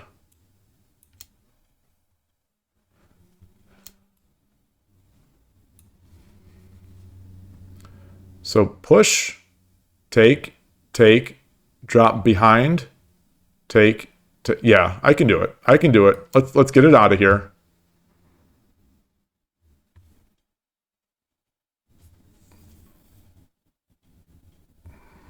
Watch this. Oh, I was gonna do the was going to do the pre-move. I'm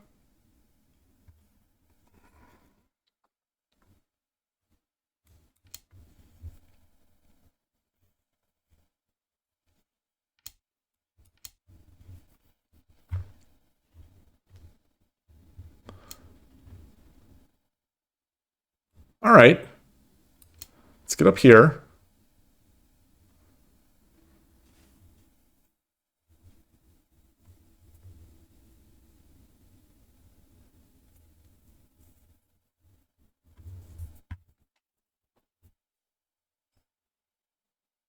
If they drop behind, then I take with the silver.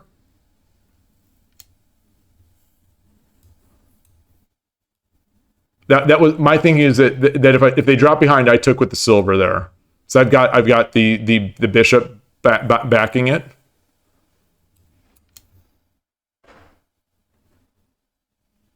Advance the silver and defend, attack the rook. Well, let's look at that after. Let's definitely look at that after.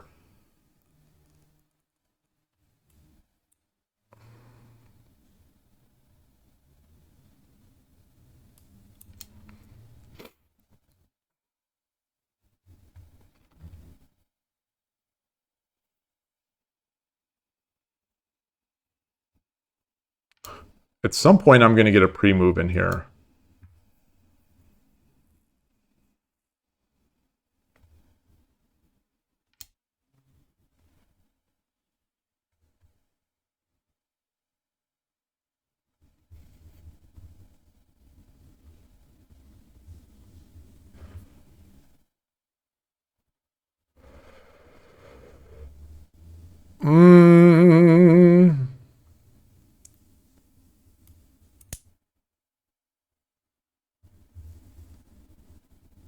I think takes with the silver, yeah.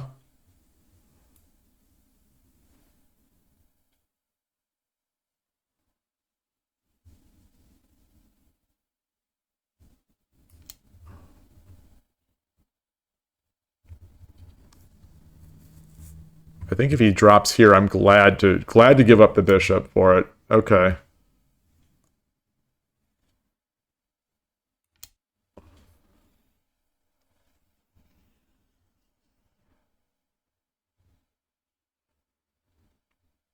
You in 3 minutes. Okay, very nice, very nice.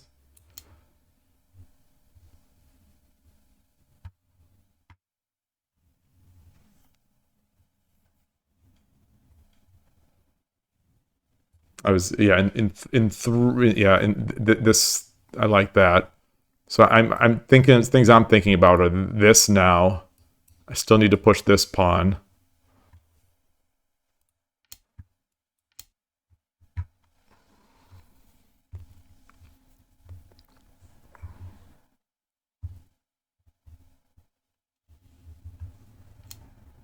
Pawn coming up. Yeah, I push mine.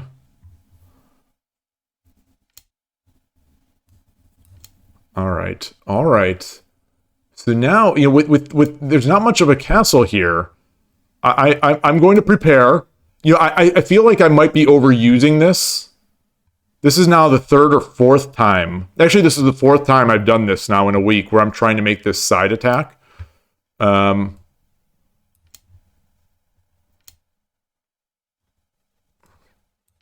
push.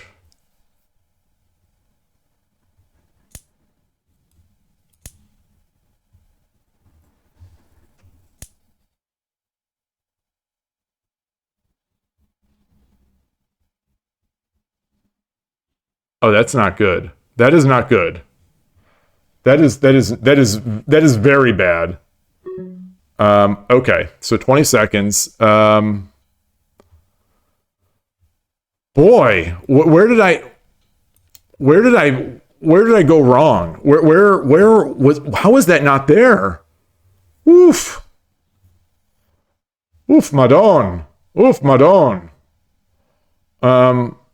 Boy, it's over.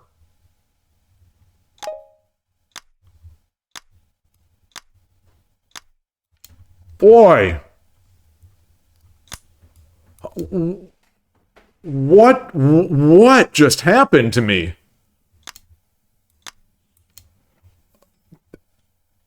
That gold was that good. Holy moly.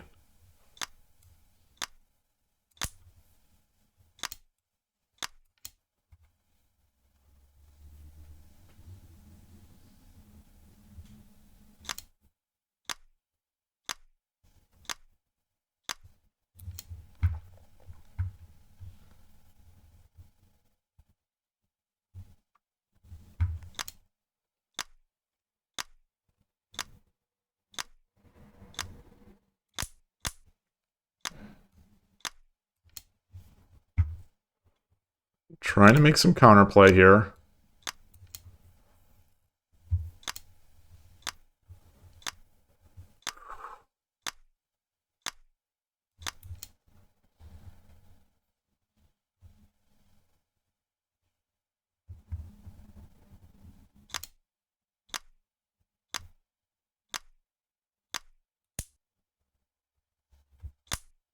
Mmm.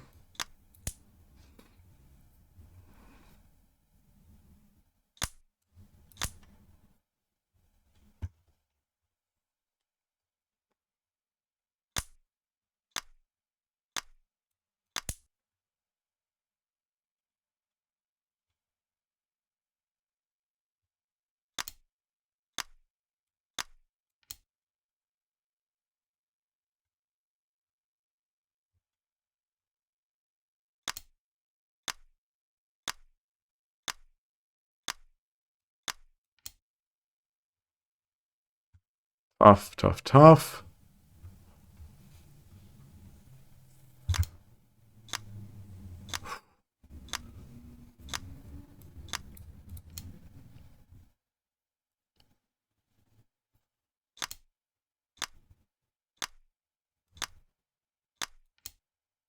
Oh, that's not good. That's not good.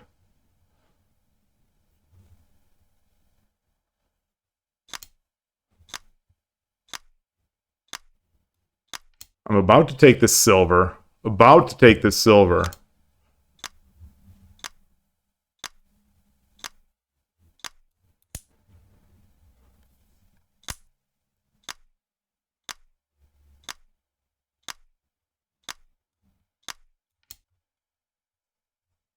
He's got enough. He's got enough, I think.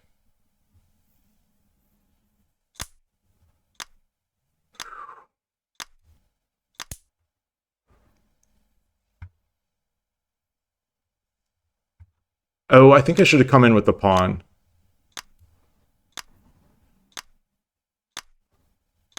Yeah, good game. Good game. Good game. And now the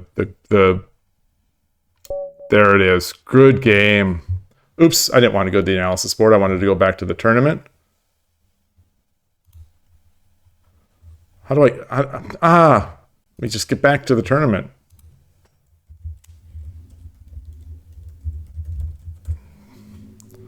That was good. Let's join back. All right, that was fun. I like that time control. I think... Wait, actually, I kind of want to observe that game. So are they? Did they get matched? So can I? They are. Okay, so they played. Let's go into. I wanted to see that again. How did I thoroughly underestimated my attack? Obviously, I completely overestimated my attack. Gosh, how do I get into my freaking game? There it is.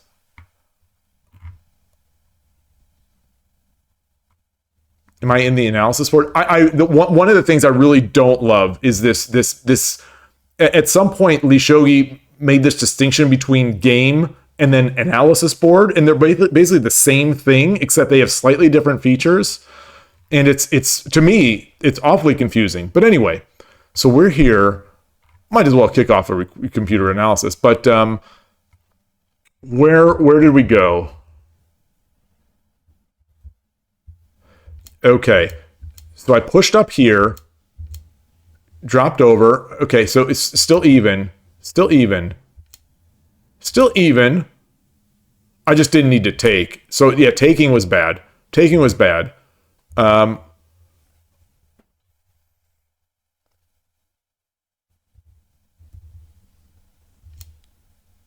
was that gold so good? I was just about to say, maybe I need to start moving my pawn up because I need to get this, be able to get my knight in there. And maybe that's why the engine's suggesting this.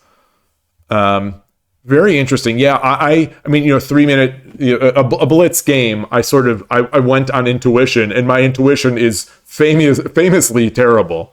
But that was awesome. That was a fun game. Are we still in this? Am I still? So I am still. matching. Yeah, I'm still in. Oh no, Gust 1 is in here. Oh boy. Oh boy. This is gonna be good.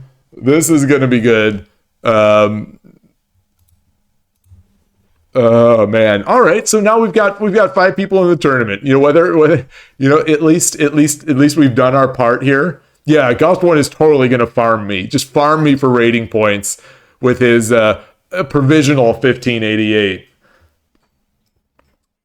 Oh man.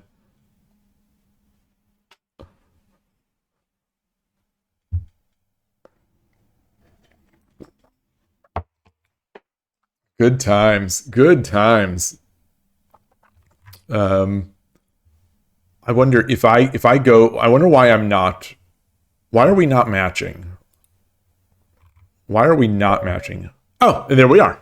I play as go to watch this. Oh, actually, no, no, no, no, no, no. I was going to do a pre-move, but that is not the pre-move against against 8-4 or against 2-6. It would have been fine here though.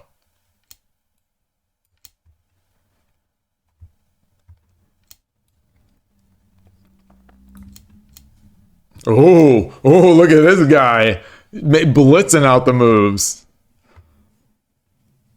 All right, let's get our king over here.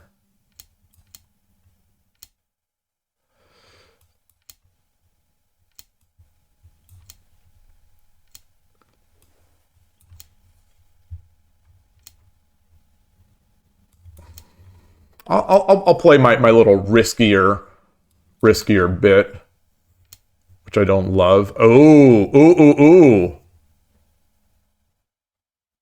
Wait, Gust 1's not a right side king guy, right?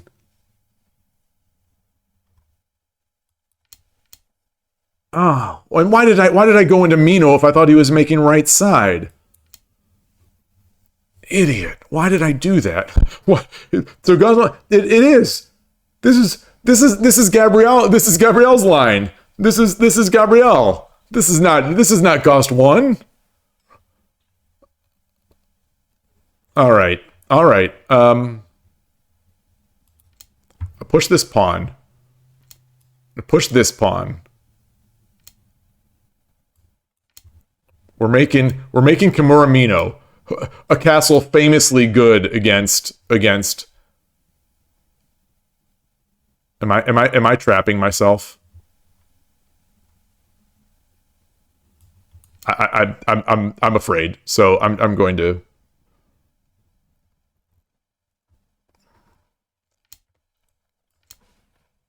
I like this pawn push. I like that. Uh.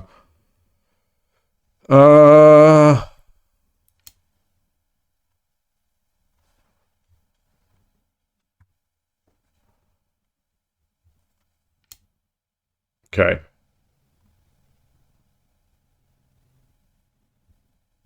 Yeah. Looking at these things. Looking at these things. Um. I'm gonna get myself trapped though. Let's do this. 121. Ooh. What's the meaning of that? Like, that's the meaning of that.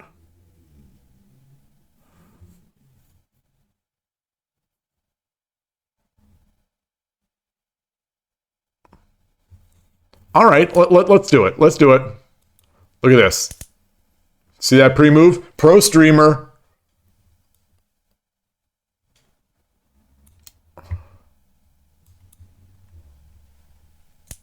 Oh, darn it. I'm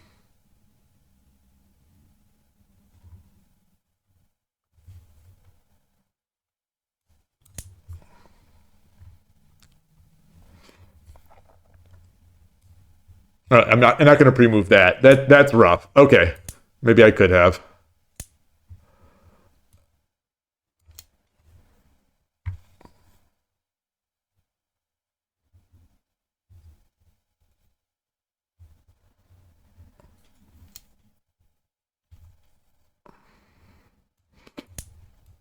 I don't hate my position.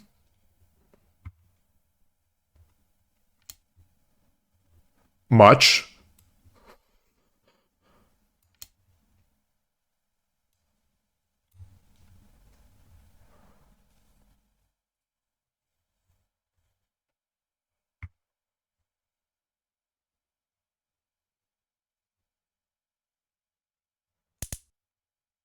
Look at that. Look at those pre-moves. Look at these pre-moves. Just showing Ghost 1 that I know what he's up to. Oh, he's got a gold. Oh god. Oh god. Look at this. Look at me running.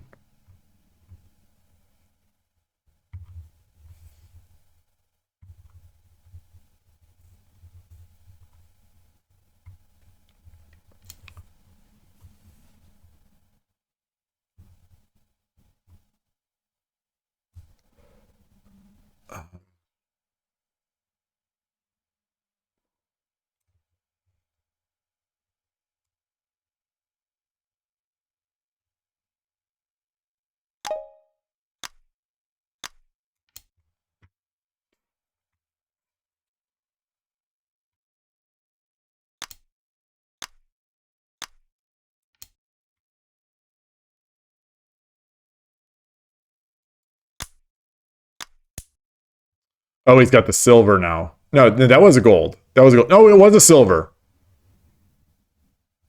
It's all good. It's all good.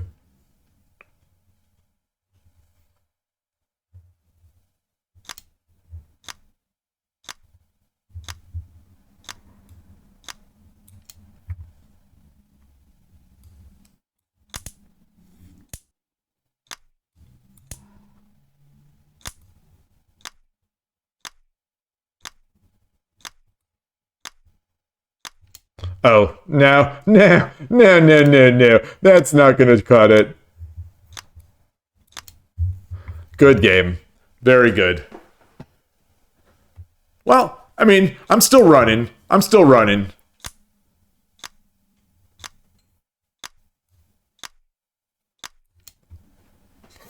I don't know what I'm doing. Good game. That got crazy there at the end. Very fun. Very fun. Wait, I won. Wait, I won? Wait, no, I didn't win. Oh, am I just? Oh, I must be misreading. What is the order? Is this? How does the most recent game have a win there? Hey, sorry, but yeah, just finished a session in video game. Still here. Yep, it was about 3 hours of chat and tsume, and that was good. Good game. Your attack is fast and furious, and this game that I have a win again. Oh, I'm glad. So it makes me look so much more respectable to have a win against you. And it's like, yeah, it was a Czech shogi game. A 1/2 10, half minute 10-second Byoyomi Czech shogi game at that. Funny. What did we have here? Where did the wheels fall apart? Because I was liking my position until that real nice silver drop.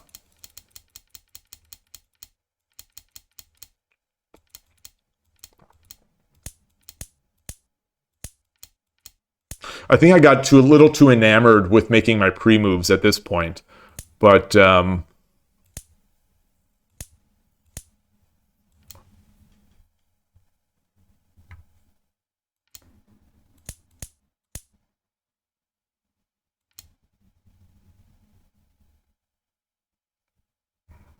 yeah. All right.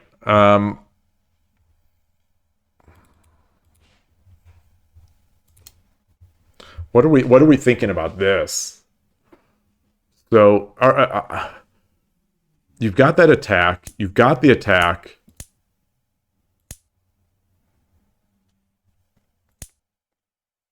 Now I dropped the silver. I think I dropped the silver here on 6-4. Yeah, I do. Sorry, everybody. Sorry. Hope that wasn't too loud. I dropped the or banged the camera down, or the mic down. Hopefully I didn't change volume. Anyway,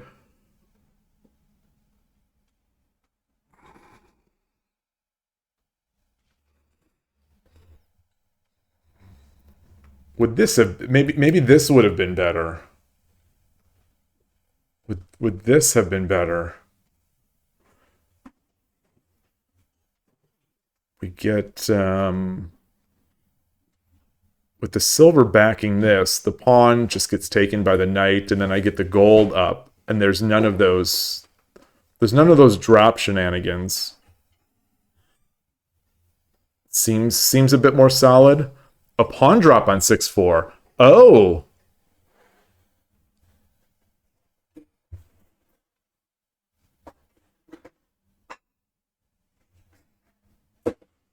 Oh. With the idea maybe that I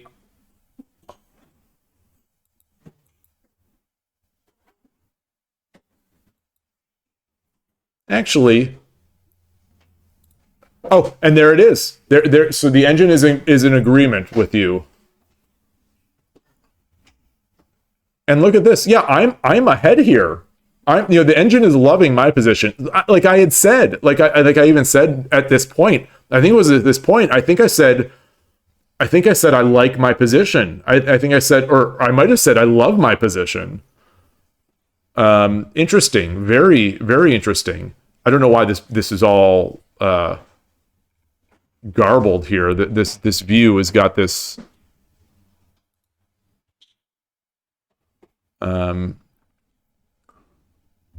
Yeah, I was definitely liking my position here. And then even so, even after I dropped, now that you mentioned escaping, so even here, what's wrong with this?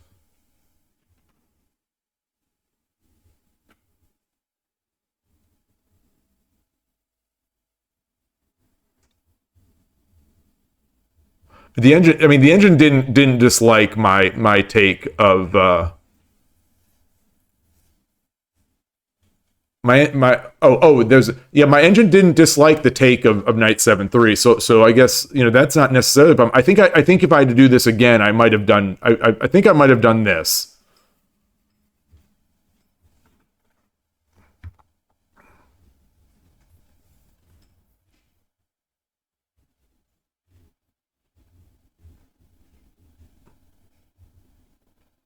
But anyway, so they take. King takes is the move. King takes is the move, and I maintain my overwhelming position. Yeah. Oh, this looks so much nicer. This looks so much nicer. But then, what happens here? It's fine. It's just fine.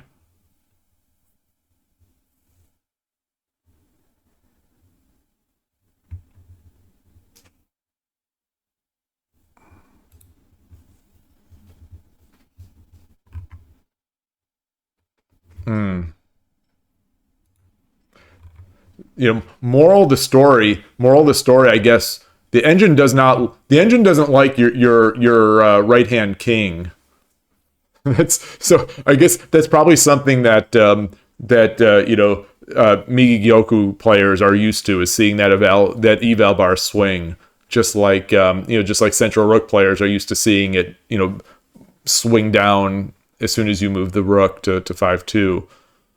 But fun game. Oh, so here's the huge. I made multiple blunders here after having this wonderful position.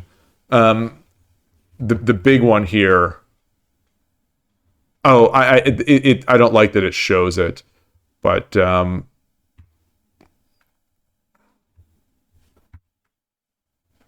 What was the better move? Oh, wait. Oh, I moved king eight. Oh, I'm. Yeah, that was dumb. That was dumb because yeah, there's not going to be anywhere to go. I thought maybe I could buy some space with this piece. And it, in the time pressure, I'm going to if there are two choices to make, I'll probably pick the wrong one. But it's funny that what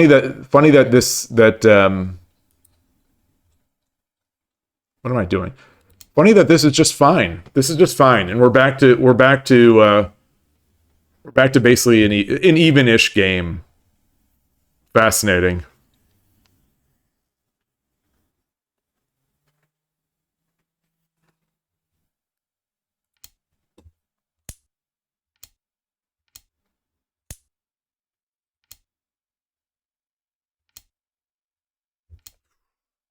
That's one heck of an even game. Woof. Um. All right. All right. Fun times. Fun times. Thank you again for the game. That was fun. Oh, and the tournament ended. Um.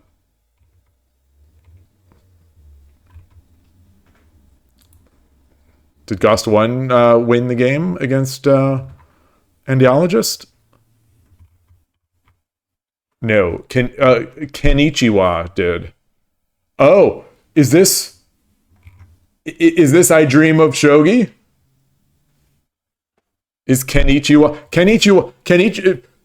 the I Dream of Shogi loves puns. It loves Shogi and loves puns, and more than Shogi and puns, I Dream of Shogi loves Shogi puns. So I wonder if this is him. Hey Atari, you want to come up here? You want to come up? Oh no, Cat does not want to come up on the stream.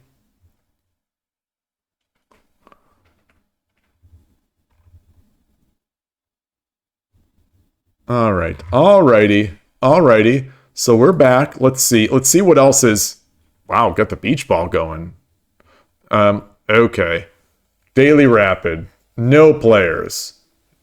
Daily Hyper Rapid, no players. What is this? Is this mini shogi or something? There's no Tori shogi on this site, right? Yeah. There's not.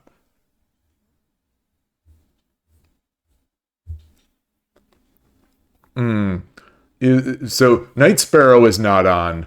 I was gonna say if Night Sparrow, if you're on, I challenge you in Xiangqi. But since he's not on, there's a challenge revoked. 150 players. Let's see what else. Okay, no one in here. 10:15 is that's a chess rapid. That's awfully fast for shogi. Some of these arenas, unfortunately, are they tend towards the very fast, which maybe is fine since we have so few players. But yeah, what is this? What is this? What is this middle shogi? Oh, Chu shogi. Lame. Oh, look at that. Only following new 3 hours ago. Wow. I've got to have followed you. Yeah, I am following. Let's see. Anything else? Anything else going on here? Got this. Well,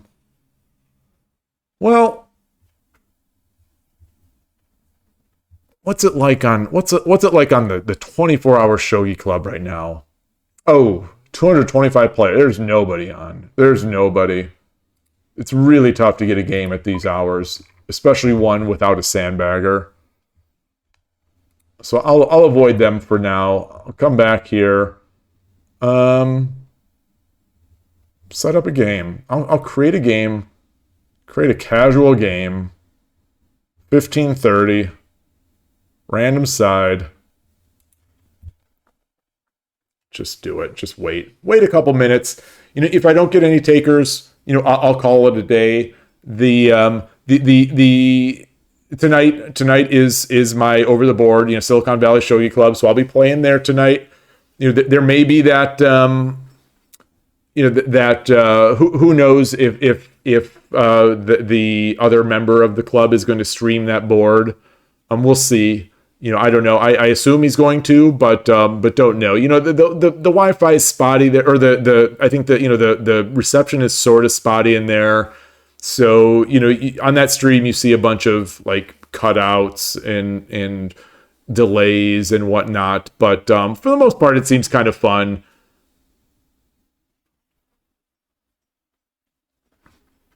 All right. Well, if you can get on, so this is going to be a day of losses for me.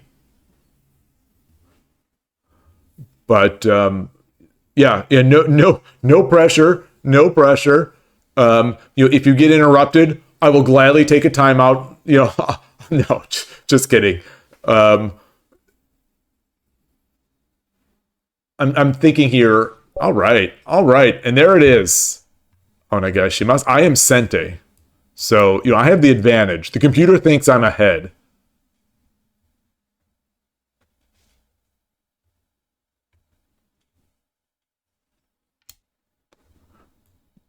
The computer now thinks I'm behind.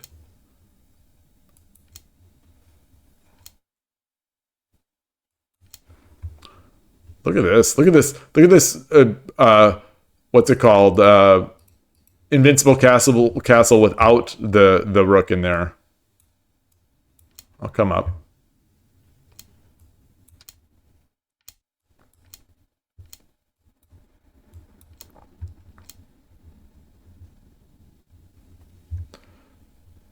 So what is it about this structure? So many people do this. What is it about this structure that is so good?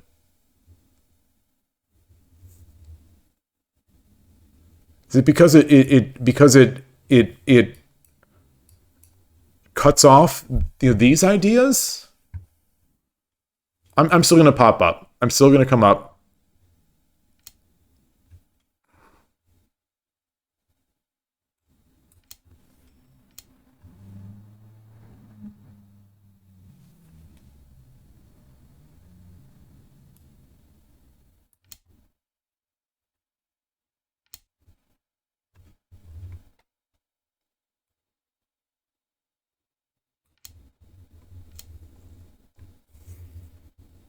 Wow.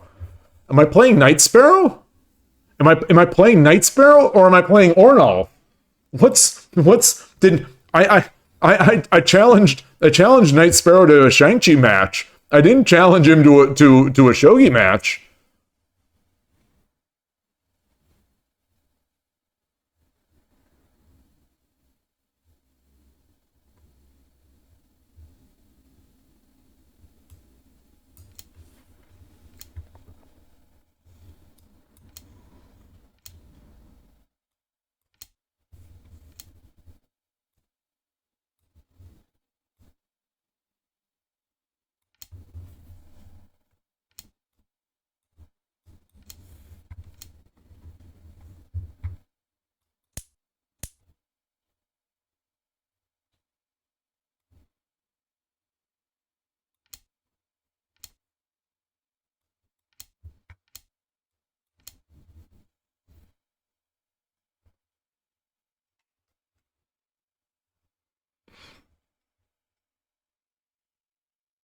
And I mean, you say Gangi, but I don't think this necessarily implies Gangi. The pawns on six, on 6-4 and 4-4. I don't think it necessarily implies it, because a lot of people do make this against me. Okay.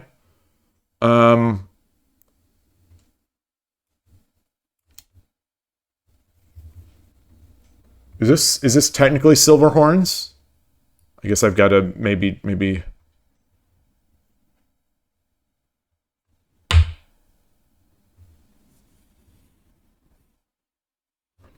You see Gangi and everything. I guess there are worse things to see. Oh, I also have a respectable win here against Ardem. Also check Shogi. I think I let this, and I think it's I actually I'm sure the context is completely different, but I want to say I have to ignore this and I have to take with the bishop. It's almost like an only move.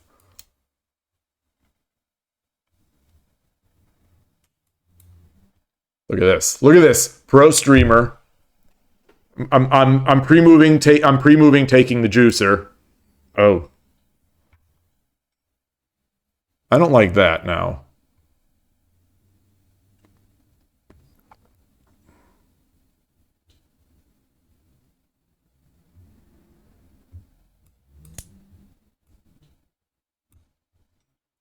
Look at this drop pre-move. Look at that. Oh, God. Oh, no. Oh, no. Oh, no.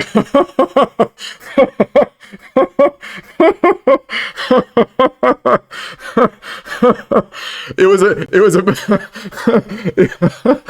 pre-move. It was a pre-move. See, this is why you don't pre-move in Shogi. This is why you don't pre-move in Shogi. Oh, my goodness. Oh. Oh man.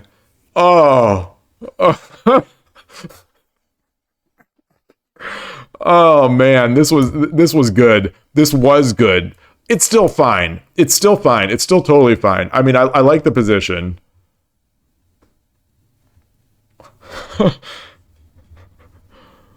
Oh goodness. Goodness gracious.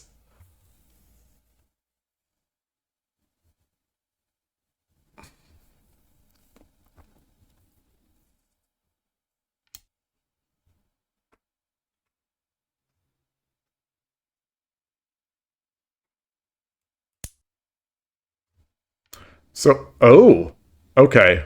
Um, I'm gonna try to make some sort of some form of counterplay here.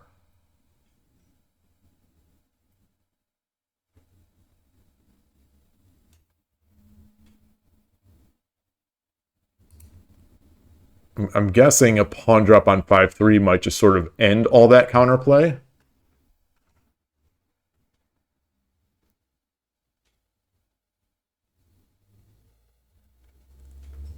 Do takes, then I still get the pawn drop, but there's still much less. Oh.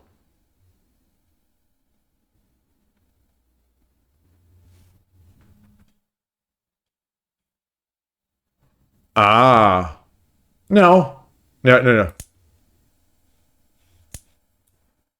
Now which do I come up with the gold or do I come up with the do I come up with the gold or do I come back with the silver?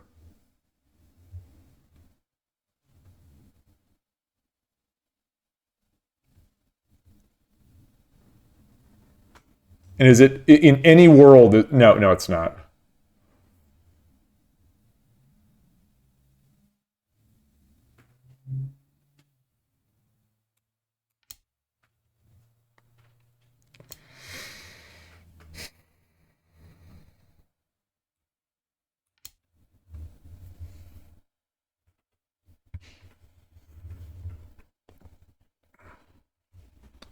So I was thinking that I might move over, so swing over here, make the push up.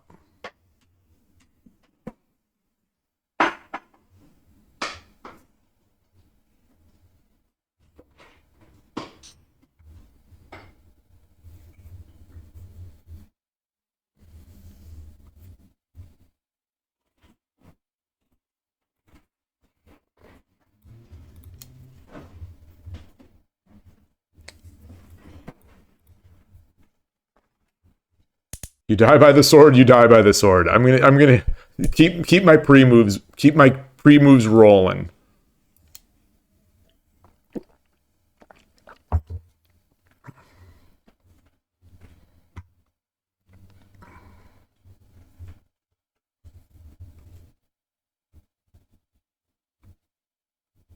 This pawn is a real thorn in my side right now.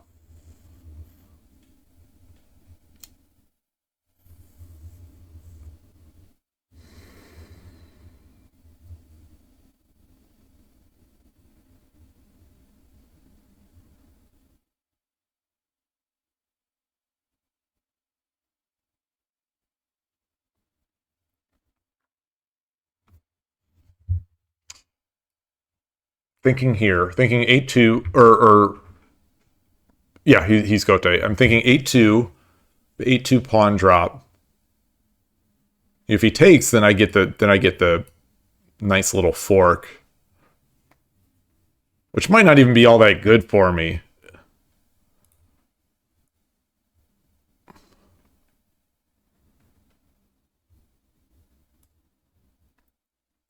So I'm going to do this first. Now I'm going to do this. I'll leave this as Aji.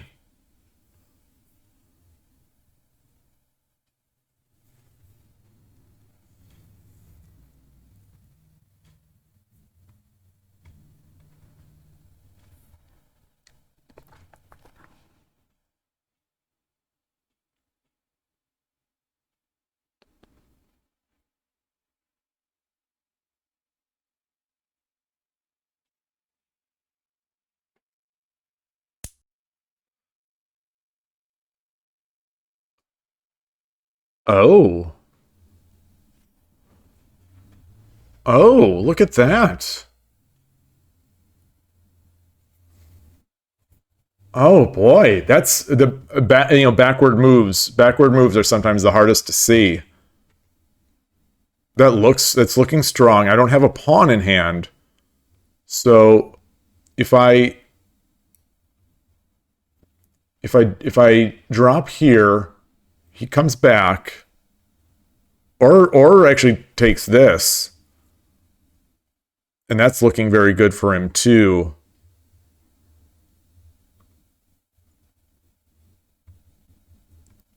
Don't have a pawn.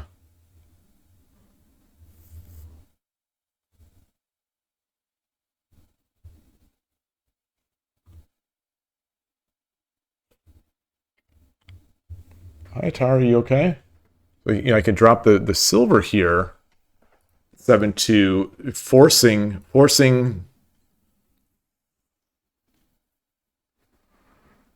rook 5-1, and I don't have a pawn, and I no longer will have a silver, but I can promote. With the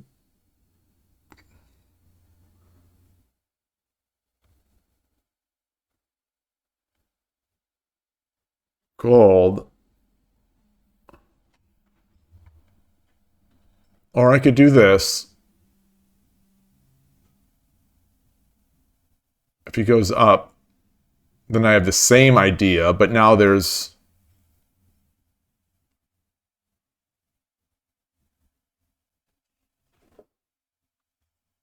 All right, yeah. Yeah, I think I like that. I think I like that more.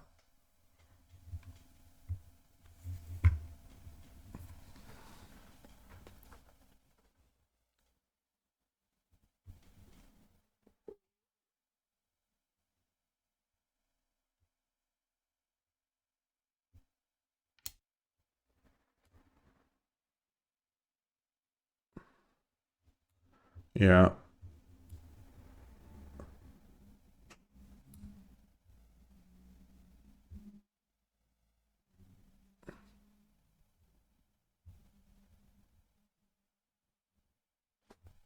Wait, do I have to? Okay. Or do I just take first? Do I take first? Take first, he takes. I come back. I come back.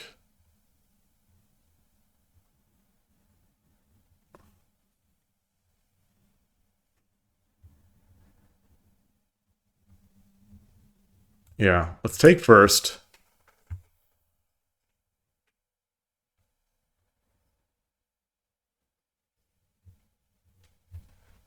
You go to sleep now. Good luck.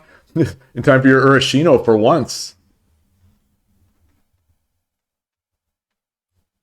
What does that mean for your Urashino?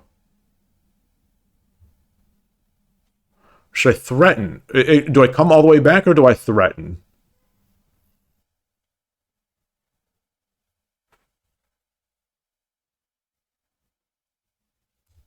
I threaten. I threaten.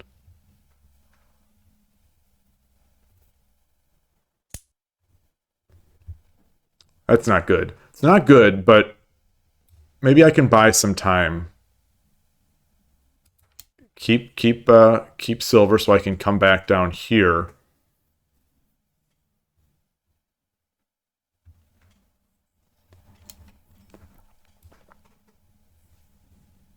Oh, that's pretty smart too.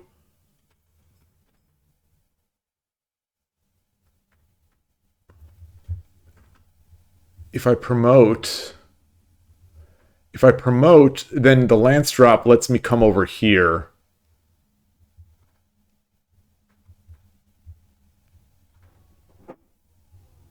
No, it doesn't because the horse is still watching it. Um,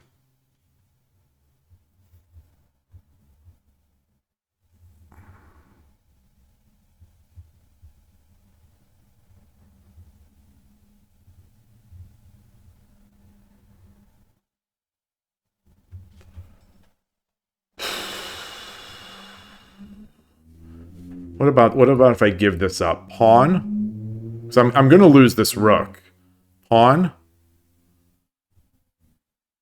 take, take, take.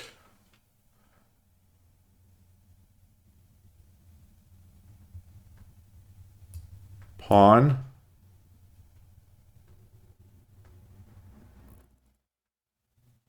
Slide over.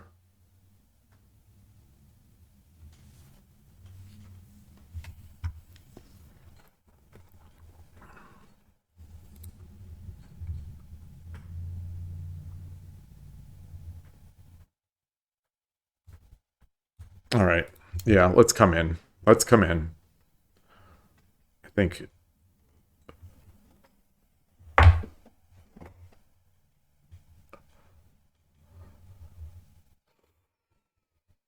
Hmm.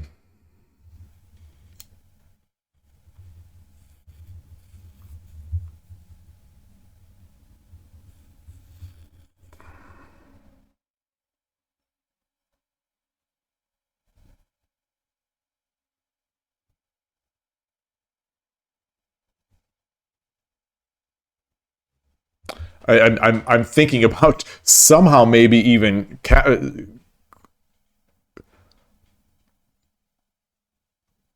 trapping this rook.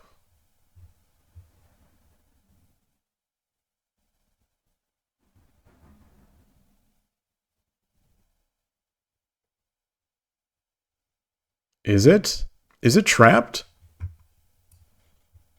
Pawn?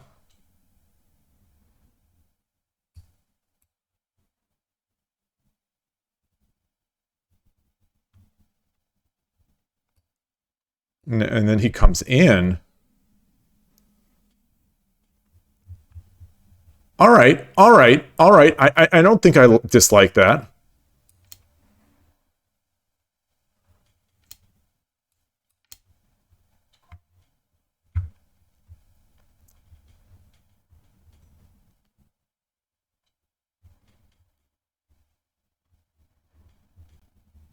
He's got a lot of pieces here.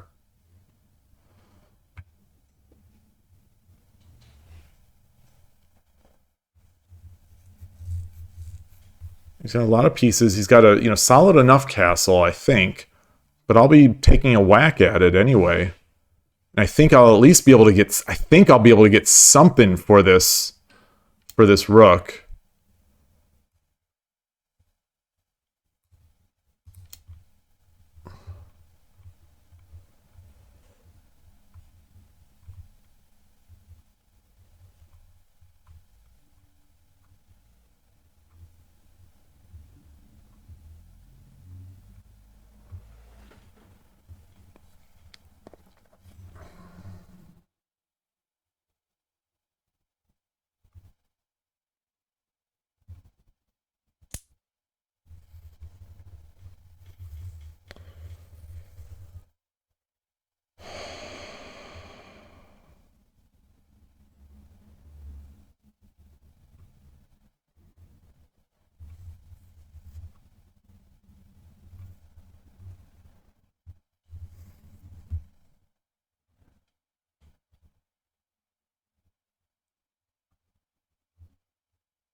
I have no pieces in hand. So I'd take this gold, take, means I'll have a gold and a silver.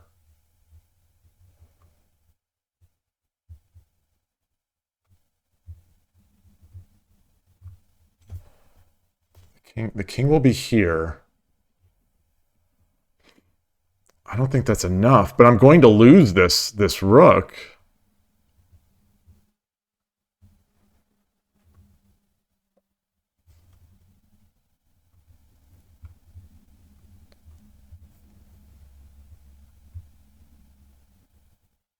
Is there any way to save this rook right now?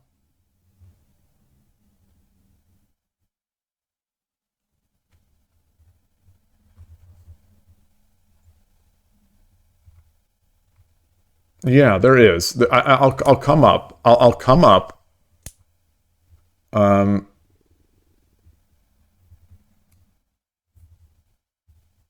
I mean, even so, the lance is going to be so brutal. The lance on the head is just going to be miserable.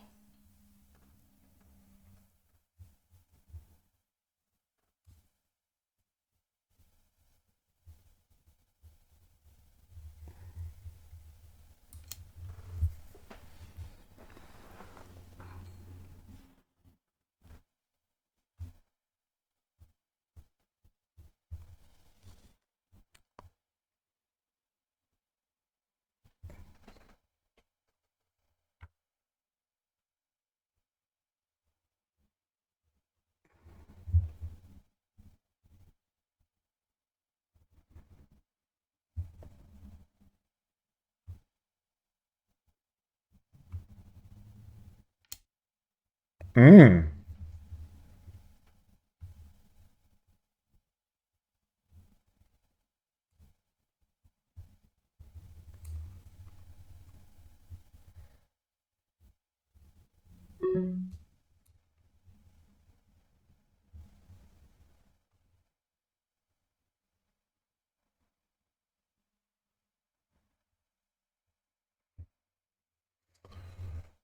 Yeah, that is nice. It's going to get that 2 gap. I can't just defend here. I cannot just defend here.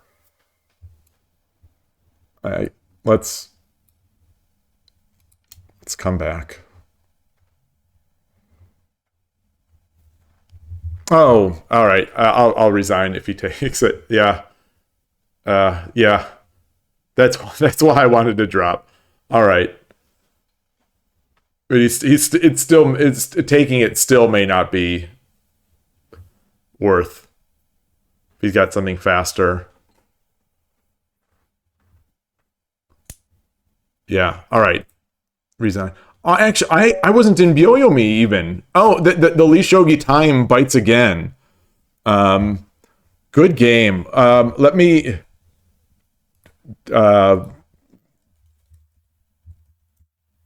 Very fun. Thanks. And yeah. You think you weren't winning until I took the center pawn.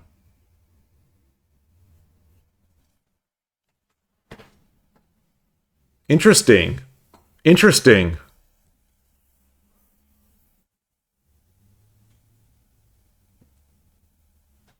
Yeah,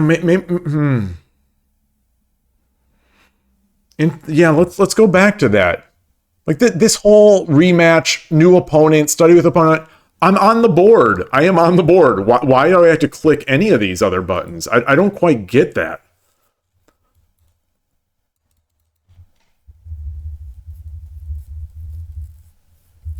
Yeah, this was nice. This was nice. Although, I mean, a player of your level is going to see this move, of course. So what, like, with this being protected still, like, do I possibly think about this? I'm almost wondering if I think about if I do something like this. No, because I mean that leaves the bishop drop. That leaves the bishop drop. This also leaves the bishop drop.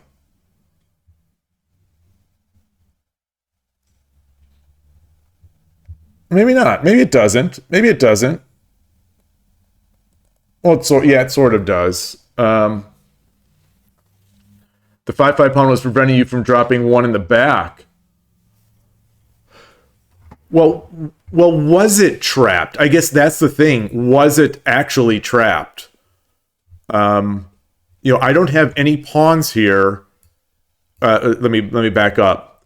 In you're eyeing this, and you have, a bishop to drop and to harass my rook with. You think dropping the silver to chase your majors was probably wrong? Yeah. Yeah.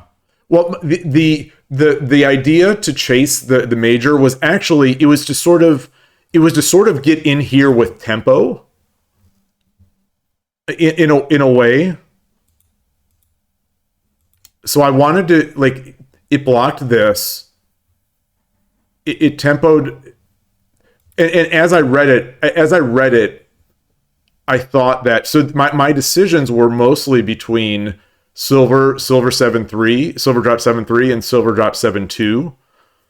And in both cases, I thought what I would get would be like something like this, or what am I doing?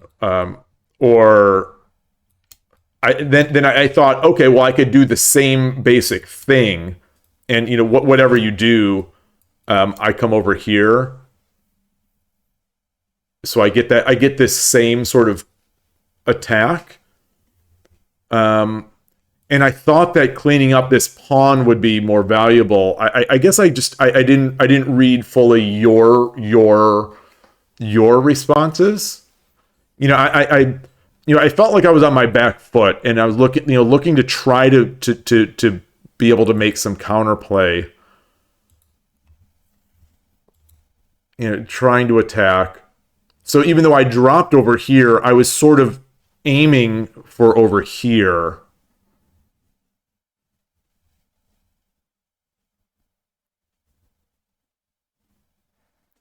But maybe I guess I could have just straight out dropped it there.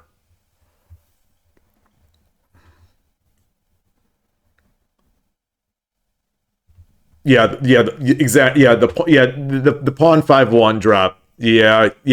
That is one thing that slipped my mind. That once I take, now all of a sudden you've got a great defense.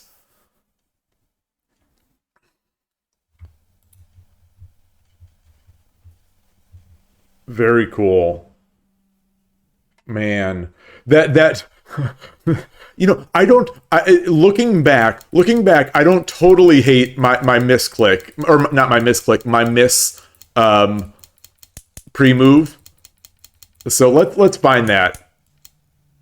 Yeah. So that I thought I was being so cool with this pre-move.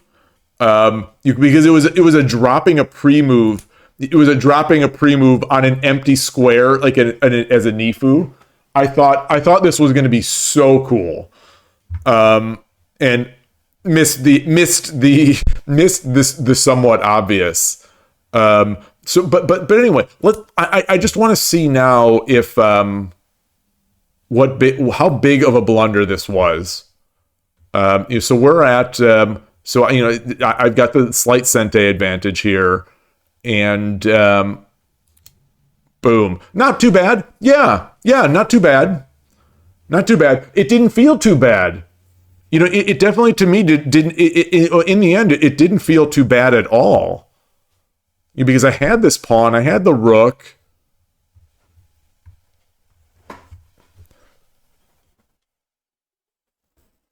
Yeah, if you take the silver here, it gets trapped. Exactly, it gets trapped. That's why you should take it. That's what I was hoping for. That's what I was hoping for. I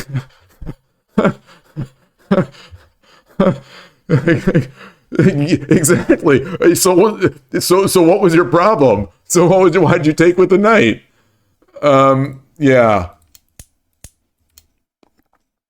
Yeah, this turned out to be very interesting anyway. Oh, so I went too fast. So I went too fast into that. Oh. Oh, it just wanted me to. Oh, that's interesting. That's interesting. Okay. Yeah. So taking the pawn or moving the knight instead of doing the drop. I guess that's even faster. You're moving the knight up, moving the knight first rather than dropping the knight backed by the knight. It minimizes the effect of this pawn take. Oh, I like that. I like that.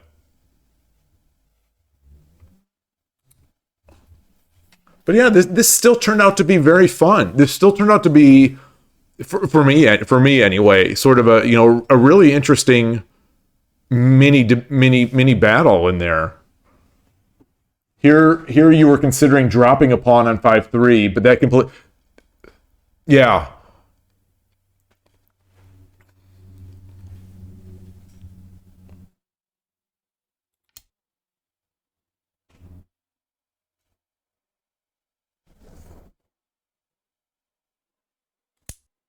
All right.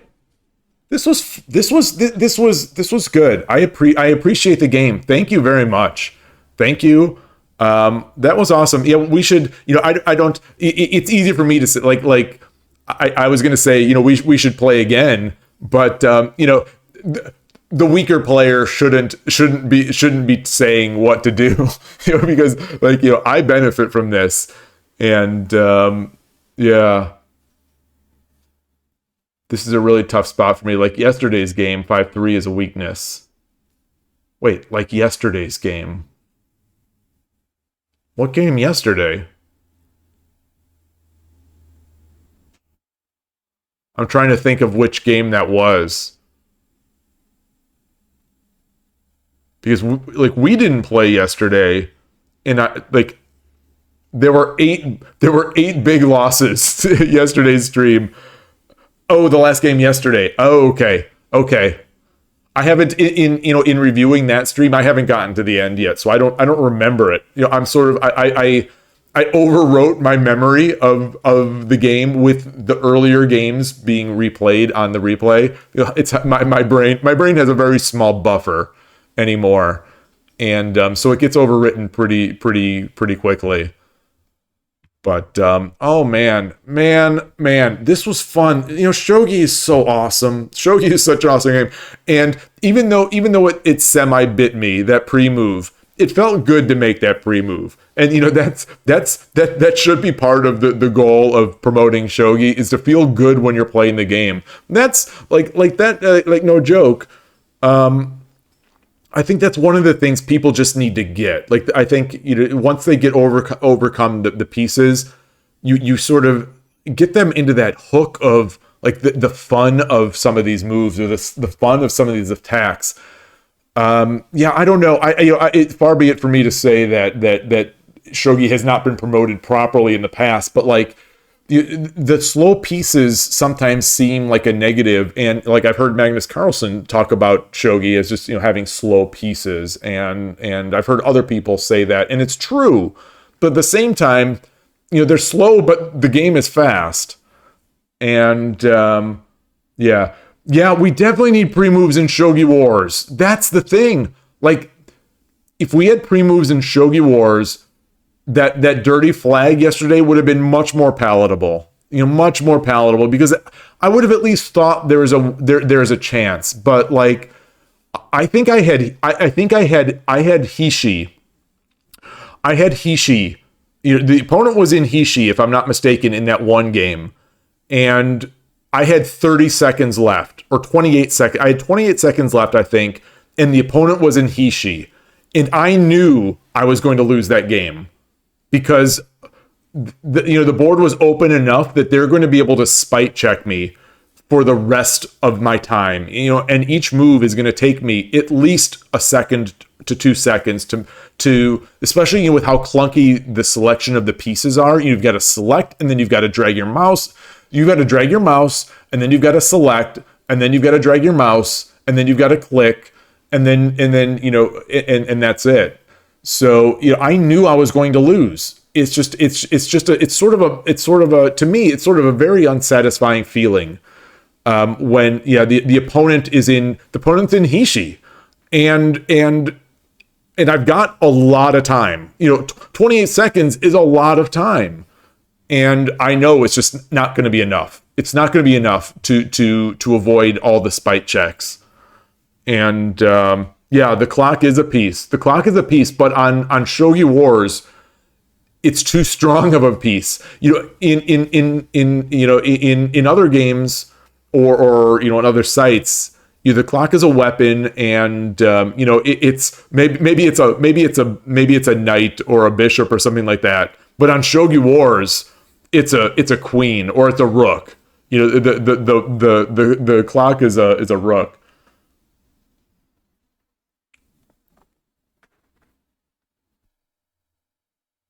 Think of it like, I'm in Hishi, but I'm the clock and but not the board. Yeah. So like during that thing, because my opponent was playing that other, like this is the Shogi Wars at least. Well, maybe it's in chess too, but like it's another dirty flagging technique where they alter their time, so you can't quite predict when to make your move. So there's that extra response time of if however many milliseconds, because you can't guess when they're going to make a move. He'll waste 10 seconds or 15 or 7 or whatever. So there's that. And he's just trying to make sort of the farthest range, quick, more dirtier moves. So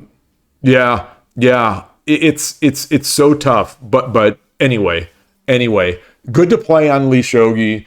And those were awesome, and this game was really fun. It definitely was fun. Even if the pre-move bit me, it didn't bite too bad, and it was still very fun. So I think that's going to be it for me today. I'm going to. It's been 4 hours and 13 minutes here that I've been streaming. I think.